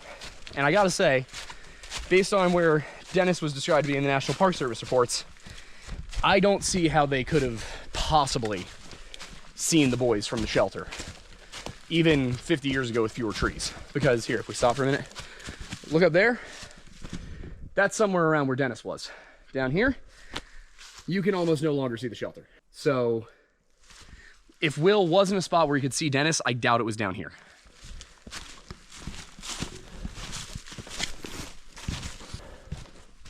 So at this point, I think we're approaching where they would have been hanging out. Probably would have been up here atop this hill. Again, from the shelter, I'd call this a tough maybe.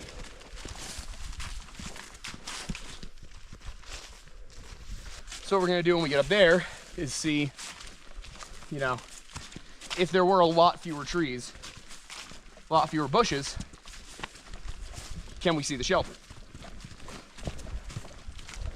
One interesting thing about this, prior to this area becoming a national park, this was where the Spence family pastured their cattle, which to me, I just cannot imagine driving a couple dozen cattle up this mountain.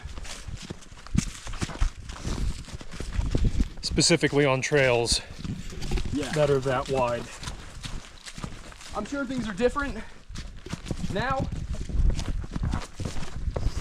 but I mean, even 55 years ago, yikes. But the thing was, because it was a cattle pasture until it became a park,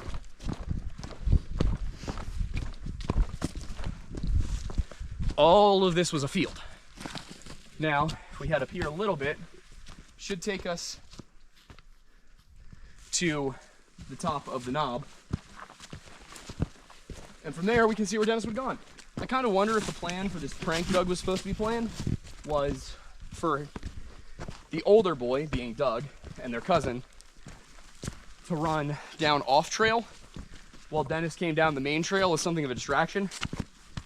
Personally, I think that that's what makes the most sense. Question is, where did Dennis go? Because, yeah, you could go off there, but if you know you're supposed to be following the trail, you won't. Right now, we are at, I believe, the highest point here at Spencefield, which is about where Dennis and Doug and all them were, and where Dennis was last seen by anybody, including his brother. His brother and his cousins being the last people known to have seen him. And whew, I am gassed already. This is not good. We hiked, we did 9 miles 2 days ago, did 6 yesterday, but they were all uphill.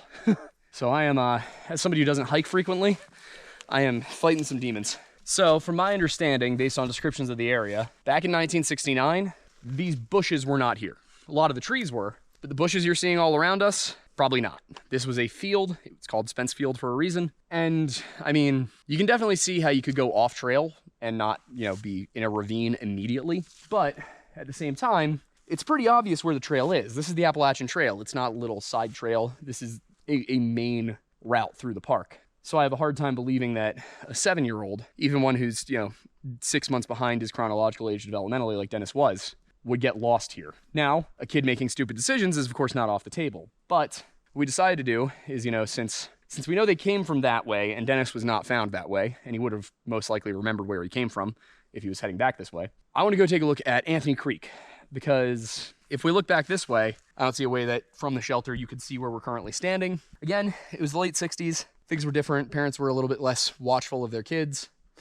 You know, I think probably in many cases for the better, because helicopter parents suck, you know. But I don't want to judge. So let's go back down towards the Anthony Creek trailhead, where there might have been some more likelihood you'd be able to see this.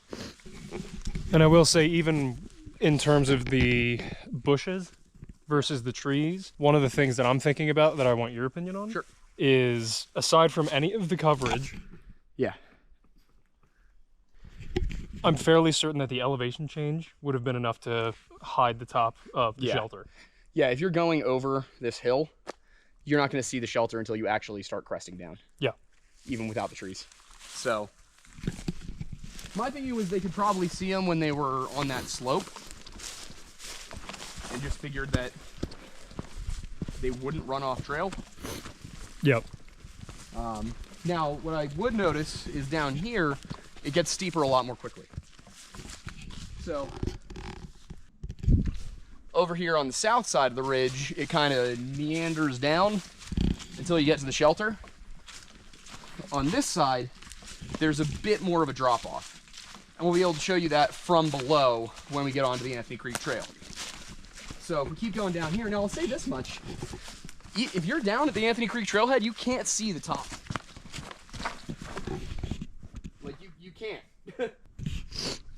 It's just, there's no way you're gonna be able to see up there from where we're about to be.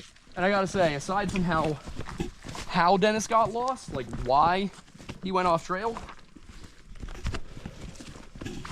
that's really the only mysterious part to me. Because losing sight of him isn't unlikely. In fact, it seems almost certain that at some point while he was up there, they couldn't see him. As we're coming down here, we're not even at the Anthony Creek Trailhead yet, but maybe they were sitting up by this this junction down towards the shelter. What frustrates me is that in the missing 411 narrative, it's basically said that Will could see his kids almost the entire time, and he saw them run behind this specific bush, and that then when he walked past that bush, Dennis wasn't there. And that's just not the truth. I mean, if you look around, it's simply not possible that is what happened. So, I mean, it is a possibility that they were sitting here somewhere, but I mean, you can't see where we were 2 minutes ago. It's just invisible, not because of the brush, but because of the terrain. So I'm not sure where they could have been sitting that they could have watched Dennis and Doug playing up until the point where the boys split off from one another. So we'll keep going this way. We are now at the Anthony Creek Junction, which is signs right here for that. Boat Mountain Trail, Anthony Creek Trail, Lead Cove, all that. One thing that does occur to me is that 50 years ago, the trails off of the AT might have been slightly less obvious. So if the older members of the group, if Bill and Clyde and all them were further down that hill, Dennis may have just run right past the right turnoff and maybe continued on this way, or he could have gone down behind Aiden down the Anthony Creek Trail. The only reason that seems a little unlikely is that his dad ran down the Anthony Creek Trail not long after this. Rangers searched it extensively, but I'll show you why that might have failed as well when we get down there. So the other option is Dennis could have gone that way. And if he did, well, we're not gonna go all the way down the Appalachian Trail for this video. But as far as I recall, they went all the way out to Davenport Shelter, which is, I believe, based on those numbers, I think about 6 miles that way. And that's a hike. So my thinking is, maybe, in fact, I would almost wonder if the most likely option here is that Dennis went past his shelter, came down further here, and then at some point thought he spotted the way down and just went down a slope onto the South Carolina side. I mean, once, we didn't show a ton of it, but once you do get off the little plateau where the shelter is, there are some steep drop-offs. So he could have found himself in a spot where he could get down there and not get back up. But another thing that was pointed out by some of the hikers we ran into yesterday is that up here, sound seems to just die. When we were in the Adirondacks a couple of years ago, we could hear each other at conversational levels 100 yards apart. Up here, it is so quiet. Like, it is, I'll just be quiet for a second, you can hear it.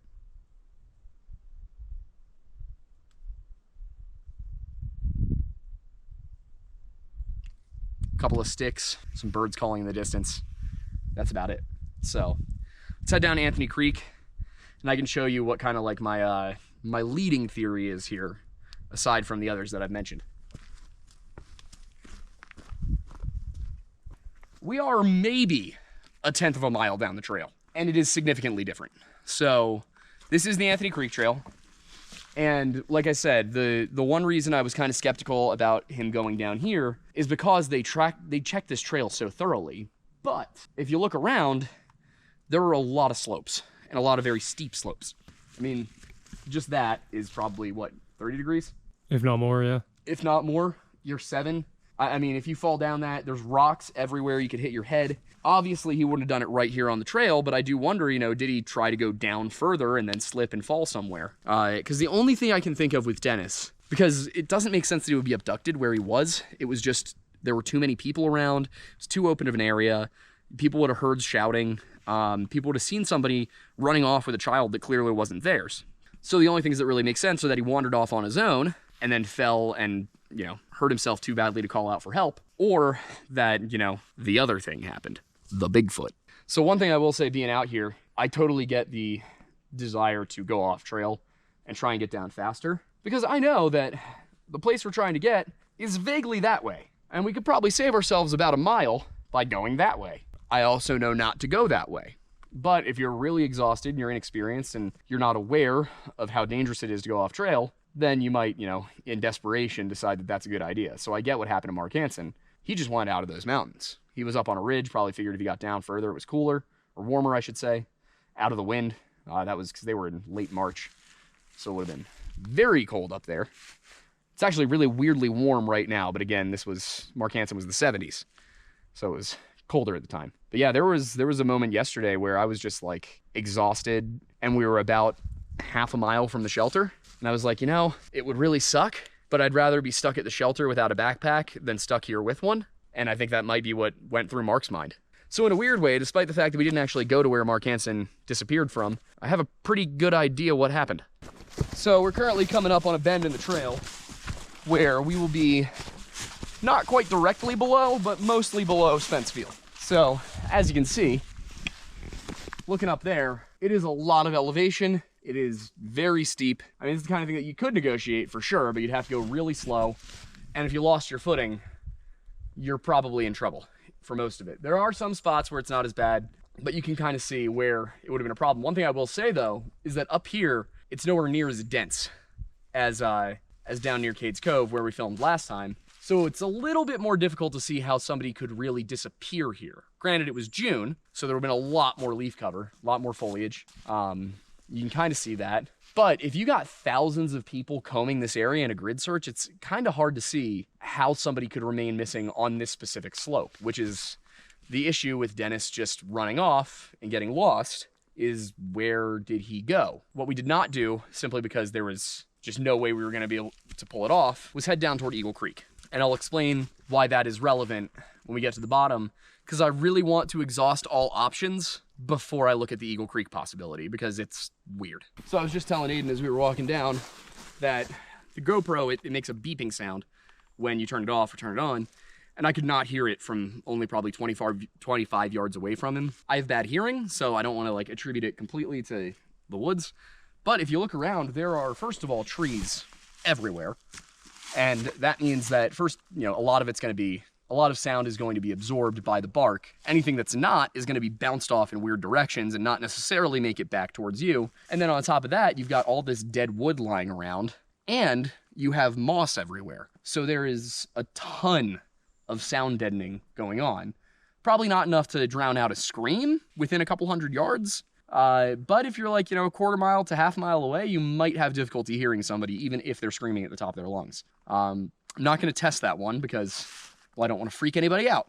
But, and this time of year, it's even worse because of all the leaves on the ground. But yeah, I can definitely see how you look around. It would be very difficult to search this area, especially for somebody that's unconscious or has passed away.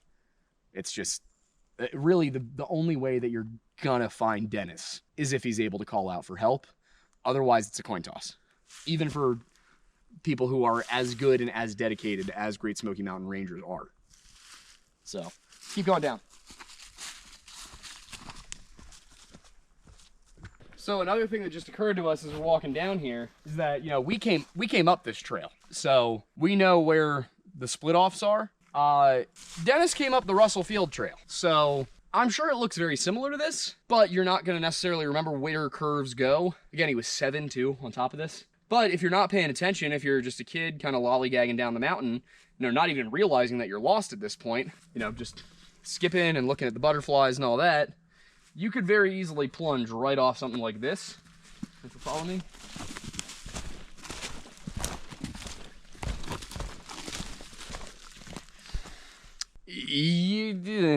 There's a good chance you're not going to be found. I mean, that is...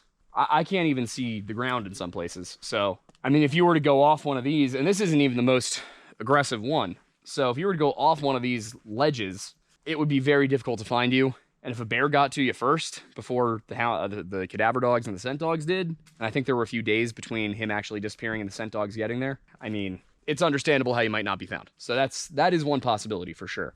The mile we just covered, we did in, about half an hour. Yesterday, it took us an hour. And we were stopping to film this time. That is how aggressive this climb was, at least for two people who do not hike all the time. So I will say this much: if you're an inexperienced hiker and backpacker and you want to do your first backpacking trip, my first suggestion would don't do it here. Do not make your first backpacking trip on the AT. Definitely don't make your first backpacking trip from Cades Cove trying to get to the AT, because you will die spiritually. Whoop. But if you do choose to do it, really focus on how much water you need, not how much water you think you might need. Because I carried probably 15 pounds of water up this hill, and it was not helpful once you get towards the end where it's starting to slope at like a 20-degree level. But it's all good now. We're on our way down. I can't wait to shower and eat a hot meal of real food. Although I gotta say, that Mountain House stuff was tasty. Yeah, it's really good. They didn't even pay us. This isn't an ad. There's a totally different ad on this video. I'm just saying, that was good. For that sake, this may have to go Patreon, but you know what? It's okay. I don't think it does. No? No, because we're not advertising. Good point. I'm just saying we had some Mountain House and it was tasty. Fair. There's no CTA. There's no CTA. You can't buy it through us. No, you cannot. We don't make any money from saying this. But you can buy Raycon. That you can. You can buy Raycon earbuds through us. honestly, I kind of wish I had brought them with me because it would have been nice to jam a bit on the way down. But Aiden, the only issue there is that they're so good at noise canceling, you might not hear the Wendigo sneak up behind you. Too far south for the Wendigo. We got to be concerned about the tree people. True. Maybe At this point, I am fairly confident are not taking people from the trail. No, but you know what? I bet if they did get aggressive with you, you could trade your Raycons for that ability to live with them. Yeah, true. Because they are quite valuable. Well, what's interesting to me is that there's the tree people legend, which definitely seems to come from a longer time ago. Isaiah Wendigoon was telling us that his grandfather used to tell him about this, about these tree knockers, these human-like things that lived off in the mountains and would communicate by knocking on trees and hooting and hollering. But then, you know, we were talking to one of our subscribers who came along on the Alaska trip and who actually grabbed dinner with us in Gatlinburg a few nights ago. And she was like, oh no, there's people that live in the park. Like, there's wild people. She's like, they're not like feral humans, but there are people who just live in the park, out in the ridges. I was like, oh, okay. I mean, you could consider if you got that kind of thing, then taking a small child would make sense. You need to add some genes into your pool. Well, I think the guys that we were with last night up at the shelter were even saying the same thing. Were they calling them bushwhackers? Did I hear that right? But I think they were talking about, like, people who just bushwhack for fun. That's the thing, though, is like, that's normally what I understand that term to mean. I'm sure there's people who are legitimate bushwhackers who are just out here living. And that's the thing, is like, that seems to be what they were implying is you know, their version of bushwhackers. Like, no, they live out here permanently. What are those people eating? Anything. I mean, I guess you can live off like roots and nuts and... Yeah, but also like if you have a spear or, you know, a bow, you know, think about the elk that we saw down here. I mean, true, yeah, there were a lot of elk. You know, one elk will feed a little group of people for a week. Yeah, and if you know how to preserve it properly, it'll feed you for longer than that. Plus those guys were talking about how they'll go like weeks without eating sometimes, like just normal hiking guys. Yeah, true. Just for the sake of like pushing themselves. And yeah, the one guy said there was one time where he had nothing but water for 9 days. Yeah. I think it was Tony, right? Yes. Yeah, it was Tony. Yeah, I mean, to most people that sounds insane, but you forget that like the human body can handle that. Can, but it shouldn't. Exactly. Apologies for the high beams being on, but if you look up here, there's a lot of spots like this that we've seen as we've come down the mountain. We're about halfway down right now. And places like this, it would be almost impossible to even search. Like, you could try, but I mean, if he's under something like a fallen tree somehow, if he's been dragged into a bear den, I mean, there's just a lot of places that a small child could disappear up here. So, and I mean, getting down there, like even further, I don't think you necessarily have to look at anything weird to explain this. Then again, you know, why didn't the cadaver dogs find him? It was June. Time like this where you got leaves on the ground, there's a lot of things decomposing. I would get it, but June, you would think the dogs would have caught on to something. But then again, dogs are not, you know, not always reliable. So this is, I think, as far as the cases in this park go, I think this is still the weirdest. I still don't totally understand how he could have ended up away from the camp and not realized it. But him getting away from the camp, after that point, I can definitely see him falling, hitting his head, and then being dragged off by something. Because there are black bears around. And there were more black bears back then. Or at least, that's my understanding. But the park was just more wild, is the point. So, you know, if he were to fall and hit his head and not get up, he could have been dragged off by something for food. Or it really could be that he just got under such dense underbrush somewhere down here that nobody found him. And again, you know, he's on the spectrum. Now, the other two things, and part of the reason why I was thinking about the Tremont angle, is if you remember when we were up top and I said, I'm not going to go all the way out to Davenport Gap because it's a 6-mile hike, and then we have to make it back, and then we have to go down here. So it would have been like a 12-mile day, and that's just not something I was up for. So I am not in shape for that. But the spot where Harold Key, who was the man who wrote to the newspaper and said, I have this weird experience. I was hiking with my sons and my daughter's boyfriend, and we saw this disheveled man coming down the hill, and he looked a little frantic. And then when we got back down the hill, the car we had seen down there was gone.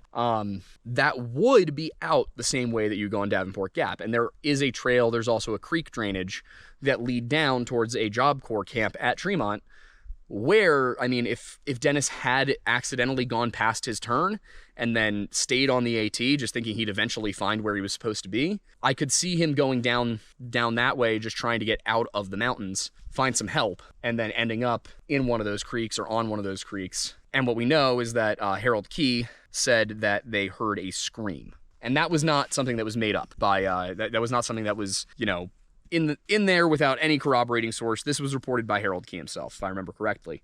If it wasn't, then we'll have Aiden put something in that's like, that was not true. But if I remember correctly, they did report hearing a scream somewhere further up the mountain, and then they saw this man a short time later shuffling downhill towards his car. Not with Dennis in tow, so if something happened, it would have probably been a, you know, murder. And then there, of course, were bones found several years later, according to Dwight McCarter, or at least Dwight McCarter said that, you know, it was reported to him, but I don't think they ever found the bones. But he did say that if they did find child-sized bones, it almost had to be Dennis Martin because he was the only missing child known in the park. So if it wasn't him, who the hell was it? But I do think that, you know, I think that's probably as likely. Not necessarily the disheveled man killing him. I mean, there are, from my understanding, there were bobcats or cougars or something of the sort in the area at the time. You also had bears. He also could have just fallen and screamed. Or it could have been the guy they saw running. What's weird about that is the FBI intercepting Harold Key on his way to meet with National Park Rangers and the FBI in a meeting that the FBI set up, and then Harold suddenly having a different story. So, just to really quickly go back over that, Harold Key told the papers that he had driven, you know, up and, you know, out towards Tremont, basically. He didn't use those words, but the path he described matched that trail. And then he goes and he tells the National Park Service, after being intercepted by an FBI agent, that no, it wasn't east of here. It wasn't up in the mountains. In fact, it was just along the Cades Cove Scenic Loop, which it wasn't. It definitely wasn't, because if it was along the Cades Cove Scenic Loop, he would have remembered, oh yeah, I was driving the Cades Cove Scenic Loop. He said it was a mountain road and he could not remember the name. So the story definitely changes between what Harold Key told the media and what Harold Key told the National Park Service and the FBI immediately after being intercepted by an FBI agent. That's weird. That is a weird thing. So that's the reason that I think about that one, is the Harold Key thing and that weirdness. But at the same time, I do see ways he could have gotten stuck, gotten lost, gotten off trail coming down this way. And then, as I said, once we get down to Cades Cove, I'll explain the whole Eagle Creek thing and why I still think that's a possibility. So, we have finally made it back down to Cades Cove, which is where we started our hike yesterday. I am so very happy to be here, but the last thing I wanted to talk about with Dennis is the Eagle Creek theory. Or the Eagle Creek hypothesis, I guess is the better way to put it. So, during the search, some of the rangers, I think some of the Boy Scouts actually found it first, but they came across a set of footprints going across Eagle Creek, which is on the other side of the mountain. It's about a mile down from where we were camping, and we weren't able to get there because we just did not have the time to do it. But the reason that the footprints they found were discounted was because they basically were like, oh, well, it's not the right size shoe. Or it's not the right kind of shoe. But the problem is, none of the reporting is exactly clear on what size shoes or what kind of shoes Dennis was actually wearing. So why they came to that conclusion seems a little odd. But what happened afterwards is really the interesting part. And I was talking to some of the guys in the trail shelter about this last night, because after they found those footprints and they sent rangers down there, and then they sent the Green Berets down there, and once the Green Berets get there, they kind of go dark. And then on the 20th, they have a meeting with the Park Service where they plan out, you know, what do we do if and when we find Dennis? And they made all of their plans. They're like, here's how the rescue's gonna go down, here's how the signaling's gonna work, how the radio calls are gonna go through, here's what you say, you know, make sure, like, you keep quiet about these things until we know. One of the interesting things was, if Dennis if he was not hypothermic, like if he was not in if he was not in rigor mortis, then they were to consider him alive on the radio calls, on the reporting, bring him back, medevac him out to a hospital. If he was in rigor or very obviously deceased, then the circumstances would be different. But that all happens after they find the tracks at Eagle Creek, after they decide that's not Dennis. Like right afterwards. So in my mind, I think that they thought maybe it was Dennis at Eagle Creek and that they were gonna find him, because they track up Eagle Creek into Haw Gap, and then they establish a helicopter landing site and a radio position at Haw Gap. So it seems like they expected that if they were gonna find Dennis, they were gonna find him in there, and they put a lot of effort into getting this specific spot, because as you saw, I mean, it's not easy to go off trail here. So why all that effort if you didn't think he was there? And why tell the public you didn't think he was there if you were then gonna go do all of this? Now the counterpoint is, well, at this point they kind of figured that they weren't gonna find Dennis, or if they did find him, he probably wasn't gonna be alive, so the Green Berets were just basically doing a training exercise. But why continue searching if you thought he was not gonna be found alive, I guess? You know, there's a lot of loose ends on it. There's a lot of weirdness. At the end of the day, I think the weirdest part really is the FBI intervening with Harold Key. But I do wonder, you know, did they think Dennis went up into Haw Gap? And if they did think that, why? And why did he go there? Originally, that was my opinion, was that that's probably where he went. At the moment, I'm leaning a little bit more towards, having come back down the mountain and thought about it, and we discussed it on our way down, I'm kind of leaning towards him going east on the Appalachian Trail and then going down the wrong way, ending up near Tremont, and, you know, that being him, that those bones they found, or that the bones that were supposedly found, I should say. But yeah, I mean, whatever happened, it's easily the most mysterious of all the cases we've covered in the park. All right, well, at this point in the day, it's time for us to get picked up and go shower, because I am gross. You're gross too. But you guys, you're not gross. Some of you might be, but I don't judge.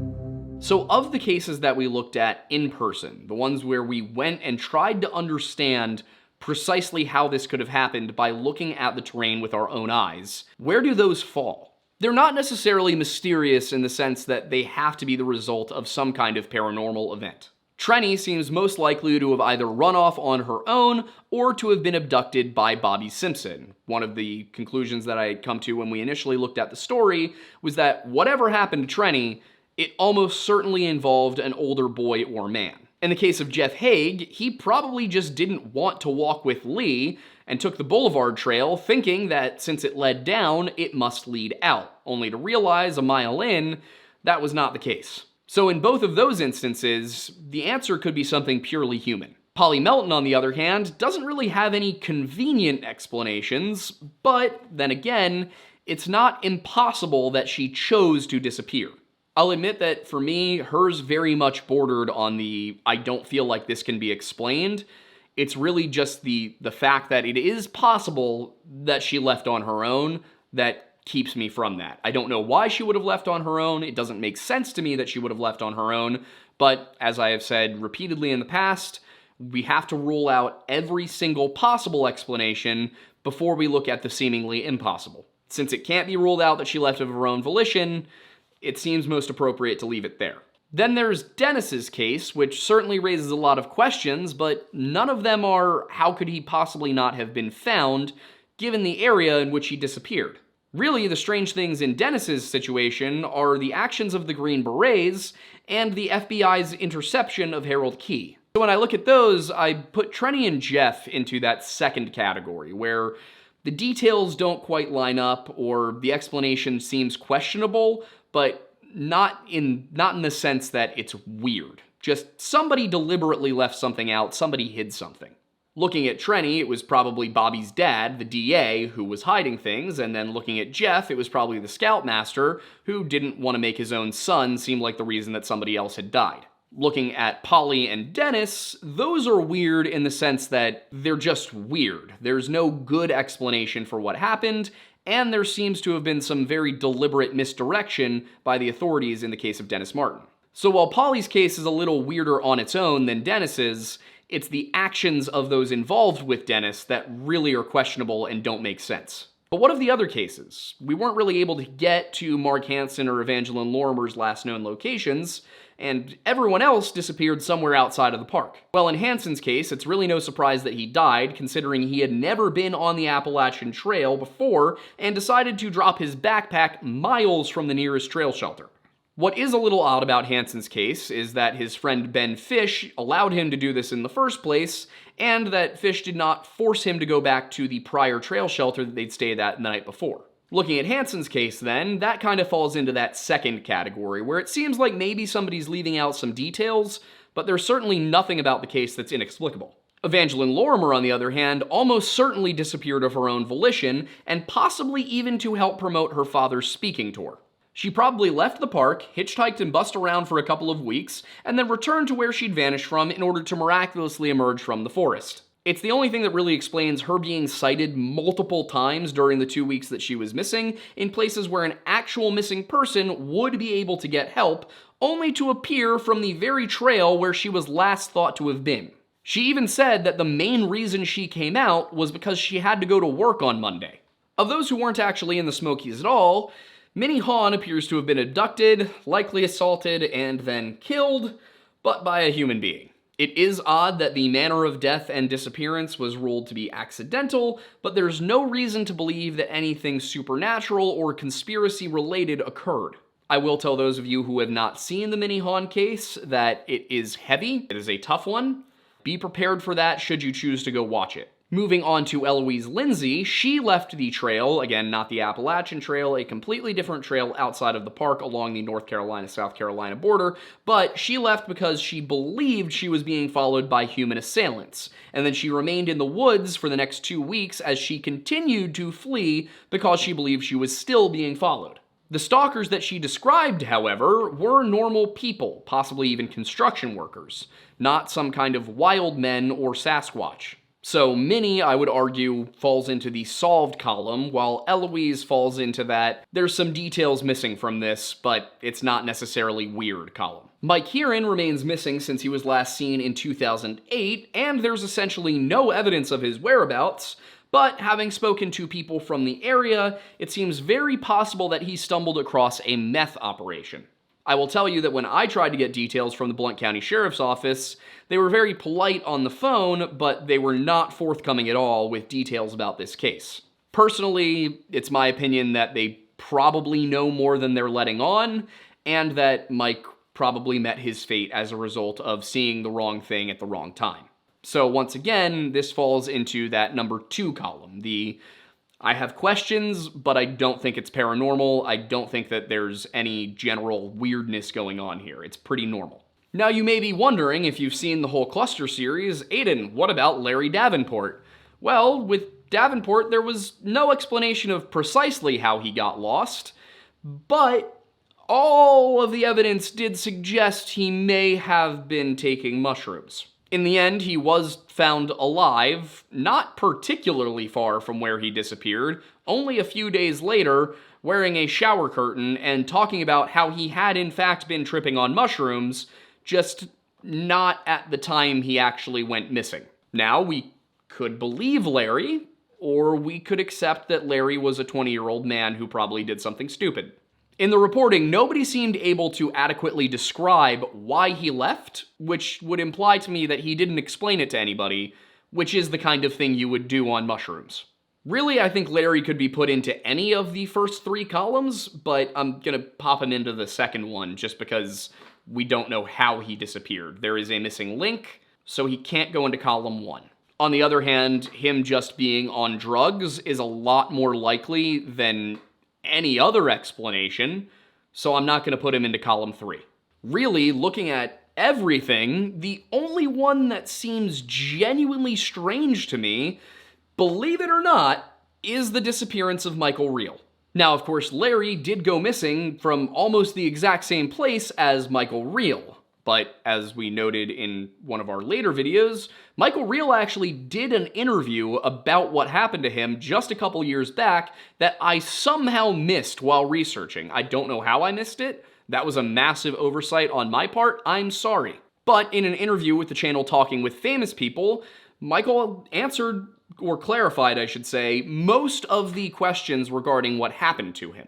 To briefly go through what happened and what those questions were, Michael was 8 years old in July of 1983, and his ordeal began over the 4th of July weekend on a camping trip with his mother, sisters, and grandparents. Now, initially my issue with this case was the way the papers all seemed to contradict one another, and in rather important ways, presenting conflicting details about who was actually there, what Michael was doing, and even what time it was when he vanished. As I said, many of the weird aspects of this case were explained away and clarified by Michael in that interview, but not all of them. While he did say that the papers simply misreported a number of details about the day of the disappearance and the day on which he was rescued, such as claims that Reel said he had stayed at his grandfather's house during the time he was lost, he never explained the sightings which placed him in busy tourist areas and along roads in the time that he was supposedly missing. What I mean by that is, in order to get from the rhododendron gardens atop Rowan High Bluff to where he was ultimately found off of Heaton Ridge Road, and I'm sure Aiden has the map on the screen right now, he would almost certainly have to cross a main road, and one that led back to his campsite, no less. Michael would have to travel 6 miles as the crow flies through terrain that was actively being searched by a lot of people and across roads. It just doesn't make sense. Something about his experience just doesn't add up, but unless I'm able to interview him myself, I don't think I'll ever get the answers I want. So for that reason, if I'm going to place anybody into the 4th column, the defies all reason column, it's gonna be Michael Reel, because I've yet to hear an explanation for how he was supposedly in 2 places at once. So, having gone through all of the cases, here's how I think that everything breaks down. And to remind you what the 4 categories are here, we have the stuff that is solved. It's just, we know what happened. Then we have the stuff that is unsolved, but not really weird. The stuff that is unsolved, but kind of weird. And then the stuff that seems to defy expectations. I know that's a little bit different than how I described it at the very beginning of the video, but after I got through everything, I decided this was the most straightforward way to do it. So, without further delay, in column 1, the stuff that we just know what happened, we have Ramsey, Aubrey, Hahn, Lorimer, Lavies, Tony, and Edwards. That is 7 of 16 cases, nearly half, where there's not really any mystery to it. We know what happened, there's no reason to include these. From there, we move on into that second category, that second column, which is, of course, unsolved, but not weird. So when I say unsolved, what do I mean? Well, the first person in that column is Trenny Gibson. Nobody knows what happened to her, but there are several very likely possibilities that are all in and of themselves mundane. Hague is kind of in that same situation where we don't know precisely what happened that day, but there are some very likely explanations. Hansen is also in this category solely because there was only one other person with him when he went missing. So we only know Ben Fish's version of the story, and Ben Fish's version of the story doesn't totally make sense, and he could be hiding something. I don't want to accuse him of that, but my point is to say there is a degree of uncertainty, so this is unsolved, but really probably solved. But because there's that little itty bit where you can't say for sure that Ben Fish told the truth, I'm not comfortable putting it in column 1. Next one in column 2 is Eloise Lindsay, because it's unsolved, why she went off the trail. Was somebody actually chasing her? Did she just have this weird panic attack? You can't really say no. There was nobody chasing her. This is completely made up. On the other hand, whatever was chasing her, if it was human. And not some kind of human we don't know is out there. It was just human beings stalking a girl. It's possible that none of it actually did happen and that Lindsay hallucinated the whole thing for some reason, but we don't know, so column 2. Moving on to Larry Davenport, he is in column 2 entirely because we can't explain the exact moment at which he went missing. He basically walked away from the picnic table and was gone. He should have known where he was going. He should have made it back. If he was on drugs, this moves into column 1. But because we don't know for certain he was on drugs, it's in column 2. And then finally there's Mike Heron, who we can hypothesize about, but there's no hard evidence. And any hard evidence there is being kept firmly under wraps by the Blount County Sheriff and or the TBI. If they were to send me a document saying, oh yeah, we found meth paraphernalia at that house and it appeared to have been abandoned rapidly, then I would be like, oh, okay, Huron's moving into column 1 because that's obvious. Now, at this point, going through column 2, that's 6 people. So between the first 2 columns, we've already accounted for 13 of 16 missing persons cases. And so far, there has been no reason to suspect any sort of conspiracy or paranormal involvement. But what about the remaining 3? There's still Dennis Martin, Polly Melton, and Michael Reel. Well, Dennis and Polly I put into column 3, the cases that are unsolved and seem to lack a normal, mundane explanation. As I said, Melton could have walked off on her own, but that's really the only thing keeping hers out of column 4. There appears to be no reason that Polly would have left on her own. She left spaghetti sauce cooking back at the camp, and she did not bring her cigarettes with her, and she was a 2-pack-a-day smoker. In addition to that, nobody could recall having seen her leaving the campground, leaving the trail with anybody, getting into a car, or anything of the sort. So, where could she have gone? How would she have left? It's hard to say, but as we noted while we were down there, it is possible that somebody just didn't remember her, that she passed by and it just did not stick with them. She also could have dipped onto the Indian Creek Trail and then left later. There were a number of ways where she could have gotten out of the park, but nobody saw it happen. So I think it's unlikely she left the park of her own accord. I think it's unlikely that she could have been abducted without anybody noticing. But since it is still possible, it's got to stay in column 3. Now, of course, the other one in column 3 is Dennis, which is there for entirely different reasons. Because, yes, this is unsolved. Dennis has never been found. There's really no certainty as to what could have happened to him. And had he gone off the trail, you'd think he could have found his way back. But on the other hand, if he didn't realize that he was lost and he continued going thinking he was eventually going to come out where he was supposed to, you can see how a 7-year-old boy could have gotten very far away from where he was supposed to be without anybody noticing it and without him realizing. And as we said while we were down there are several possible ways that Dennis could have gotten away from Spence Field and ended up someplace where he wouldn't be found. What makes this one really weird, and what places it into column 3 over column 2, in my opinion, is that the Green Berets stopped reporting on what they had found, just kind of drop out of the National Park Service reporting completely after being pretty well observed the previous days. They then move over into Hog Gap and set up a helicopter deployment spot, only for nothing to come of it, but they have this meeting where they talk with the National Park Service about what they're going to do when and if they find Dennis. Then there's the other part where had Dennis headed east along the Appalachian Trail, he could have eventually reached a point where he would have gone down towards Tremont, and, as Dwight McCarter said, there were reportedly bones found out there. Now, he himself never found the bones, but ginseng hunters approached him a few years after they had seen the bones, and they told him what they had seen. Now, what they told him was that several years after, I think 3 or 4 years after Dennis had gone missing, they came across some bones by a creek in the Tremont area. They were child-sized bones. In McCarter's opinion, if the bones actually were there, since there were no other unaccounted for children, then either it had to be Dennis, or it had to be a child who died before the park became a park. And in my opinion, that combined with Harold Key being intercepted by the FBI and then changing his story after being in probably the same spot, that's weird. That's really weird. That's so weird that even if everything else about this story checked out, I'd still put it in column 3. Because I have yet to see a real answer to the question, why did the FBI intercept Harold Key? What was the point? It's not in the FBI files, there's no explanation. It's not in the National Park Service files, there's no explanation. And I've read Michael Bouchard's books, it doesn't seem that he's found an explanation either.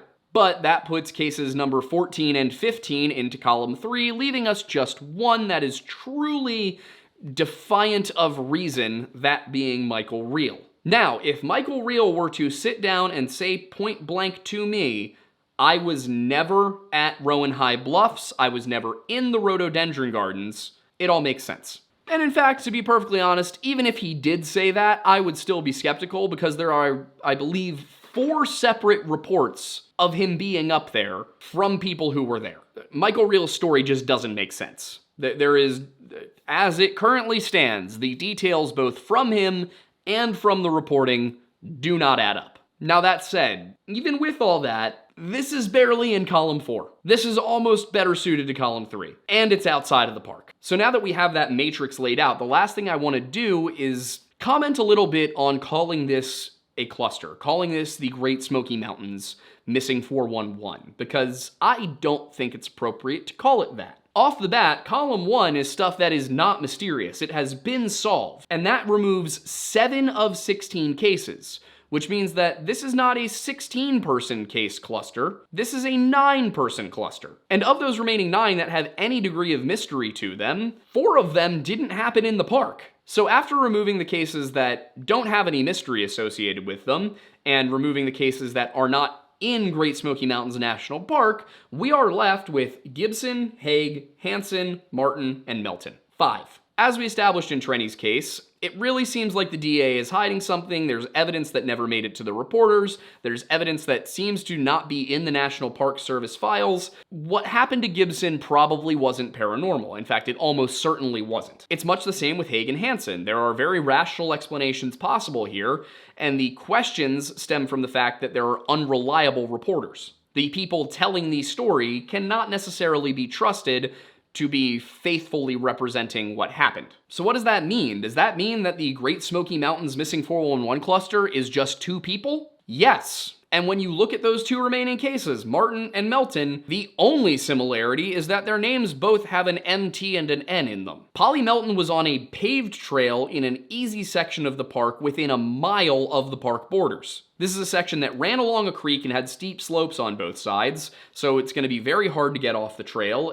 You should expect to find this person, if something happened, within yards of the path they were on. This one is weird because they should have found Polly if she was still there, and yet they didn't. Martin, on the other hand, was miles into the park, I think at least 5 miles on either side, and in an area where the terrain is much more negotiable off the sides of the trail. There are certainly spots where it precipitously dips down, 20 or 30 feet, but there's also places where a 7-year-old could quite easily scramble down the mountainside. Martin could have gone in a whole bunch of different directions and would have been very difficult to find if he was not trying to be found. So you almost don't expect to find him within a few yards of the trail. These are very different. When we even look at the demographics here, the victimology, one is a 58-year-old woman who is 5 feet 10 inches tall and weighs 180 pounds. The other one is a 4-foot-tall 7-year-old boy who weighs like 60 pounds. These 2 victims, if you want to put it that way, have nothing in common. There's no reason to believe that their disappearances are connected. And again, they also happened like 22 years apart. So when you break down the Great Smoky Mountains Missing 411 cluster, and believe me, I'm not particularly excited to come here and tell you there's no spooky here, but there's no spooky here. But in a weird way, it doesn't necessarily mean there's nothing off. I do believe that Missing 411 started off as a way for David Paulides to look into missing persons cases that he thought might involve Bigfoot. Now, if you go onto the North American Bigfoot Search website, you will see Missing 411 on there. You will see a picture of David Paulides as the founder, as the president of the organization. While David has never explicitly said that he thinks Bigfoot is responsible for Missing 411, I think there is an overwhelming amount of evidence that David Paulides is making that argument in a subtle way. And I will say this, I don't think that on its face that is necessarily an inappropriate thing to argue, a bad thing to argue, depending on what your beliefs about Bigfoot are and how you go about telling the stories. Now, of course, since 2011, since these books first came out, he seems to have shifted a couple of times. There is the possibility that he's doing it because he has to keep the quote-unquote keep the grift going. It might also be that he still genuinely believes that he's onto something, and in a certain way he might be. And I don't mean that aliens are responsible. I don't think that each and every single one of these disappearances is connected in some way. I don't think Bigfoot's responsible, but I cannot get past the FBI intercepting Harold Key. So I don't know what to say there. There's clearly no connection between these 16 cases. But we're gonna have to keep looking at clusters to determine if there's any connection between them at all. So to that end, we're not done with missing 411 cases. We're not done with these clusters. We're gonna move on to the next one. And we felt that the best way to do the next one was to do something where we could get on the ground as much as possible. So the very next missing 411 cluster to be covered on this channel is Pennsylvania. What's that mean? Hopefully a lot more of you getting to see us on the ground, doing these things in a more in-person way, and potentially even being able to work that on-the-ground investigation into some of the actual videos rather than just the analysis one at the end. Now, that is going to be a lot of work, a lot of effort, and if you would like to help support us as we do it, the absolute best way that you can do so is by going to Patreon and subscribing for just $1 a month, which gets you access to our more exclusive content.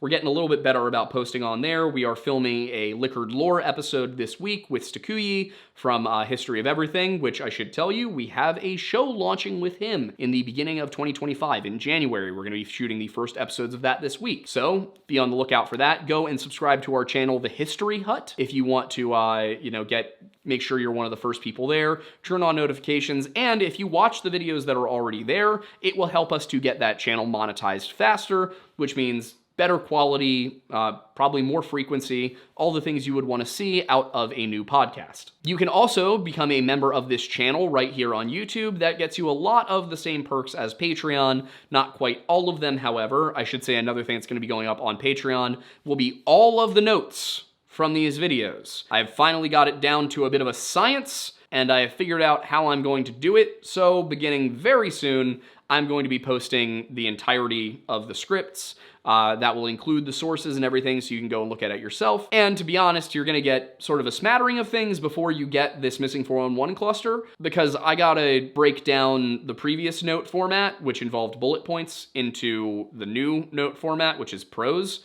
These are just prose scripts at this point. They're just articles. The document is 450 pages long. You guys are getting an entire book on the Great Smoky Mountains cluster. A book. This is not just, it's not outlines, it's not bullet points, it's a book. I would be willing to argue this is probably going to be the most comprehensive book on the Great Smoky Mountains cluster ever written. It's not gonna be formal. It might be one day if I decide to make an actual book about it, but this one's not gonna be like a formal book, but it will be thick. Now, of course, if you are still with us, I appreciate it. There are other ways that you can support us too, such as buying our shirts from Bunker Branding. It's American made, American designed, American owned, and American shipped. I mean, look at it. It's got, can they see the rifles, Aiden? They can indeed. It's got rifles, nice lever action rifles. So you can get this design as well as 3 others, and there is this on a hoodie as well as our old logo on a hoodie. Highly recommend those. They are so very comfortable. They are so comfy. If you would prefer to drink the lodge instead of wearing the lodge, you may do so. You can go to tableauroastingco.com or click the link in the description to get yourself a bag of Mount Pocono Perk, which is a coffee I worked directly with Matt Moore down at Tableau to design. I told him precisely what beans I wanted. I told him what kind of roast profile I wanted, because I was a barista at an artisan roastery for many years and I know what I want in a coffee. Personally, I think it's one of the best home coffees I've ever had. It is great as espresso, it is great as drip, it is great as a pour over. No matter how you like your coffee, you will enjoy this, and that was my goal when I designed it. I wanted something that was sophisticated enough for, like coffee drinkers to drink black, but also mild enough that you can flavor it and it's not gonna be weird. It's chocolatey, it's fruity, it's a little nutty. I highly recommend it, it's good stuff. And then, the other announcements, you want more Lodge? Well, first of all, go to Discord, go to bit.ly/join the Lodge, join our Discord channel. That's where all the updates come through first. It is your most reliable way to get updates when things are going live, when things are being canceled, when things are being postponed, all of that. But you should also check out our other channels, The Weird Bible, where we do a podcast with Wendigoon, and where we will be starting a new show that is going to be called something like The Round Table, where I'm going to sit down with various faith leaders of different sects and ask them what they and their sect believe about certain biblical concepts. The Weird Bible is a show about religion, but it is not a show for the religious. It is a show for those interested in Christianity, whether for purely academic or faith-based purposes. So whether you are a devout Christian trying to better understand your faith, or if you are just an atheist who sees it the same way everybody sees Greek mythology, for example. As I also said, we are launching that new history podcast. Currently it lives on the History Hut. That channel will be rebranded, but it will remain that channel. So if you want to help that show get monetized, if you want to help us bring that to you more quickly, and launch, a much cooler studio, because that's gonna be the next thing we got to do for that. Go and watch what's already over there. There is what I believe is a very high quality documentary on the story of Brian Boru, the first true High King of Ireland, a man who was actually given the title of Emperor of Ireland at one point. And then we have a couple of other little podcast episodes with Stephen and I. The last thing I will say is that our podcast, the live show, has been on Spotify for a long time now, but we are also bringing this show to Spotify. So because Spotify allows video, we will be having this as you see it now, just over there instead. And you'll also be able to get it here. It's not moving, it's just growing. And of course, it is not limited to Spotify. You'll be able to get this show and the live show on all your podcasting platforms, unless you're using some weird 8-party thing called Schmoop or something. I don't know, but there's too many different services. I wish they'd consolidate them, but I'm not in charge. It's funny how they managed to make streaming just as bad as cable. Okay, anyway, that's the end of the video. I'm Aiden Madison, thanks for stopping by the Lore Lodge.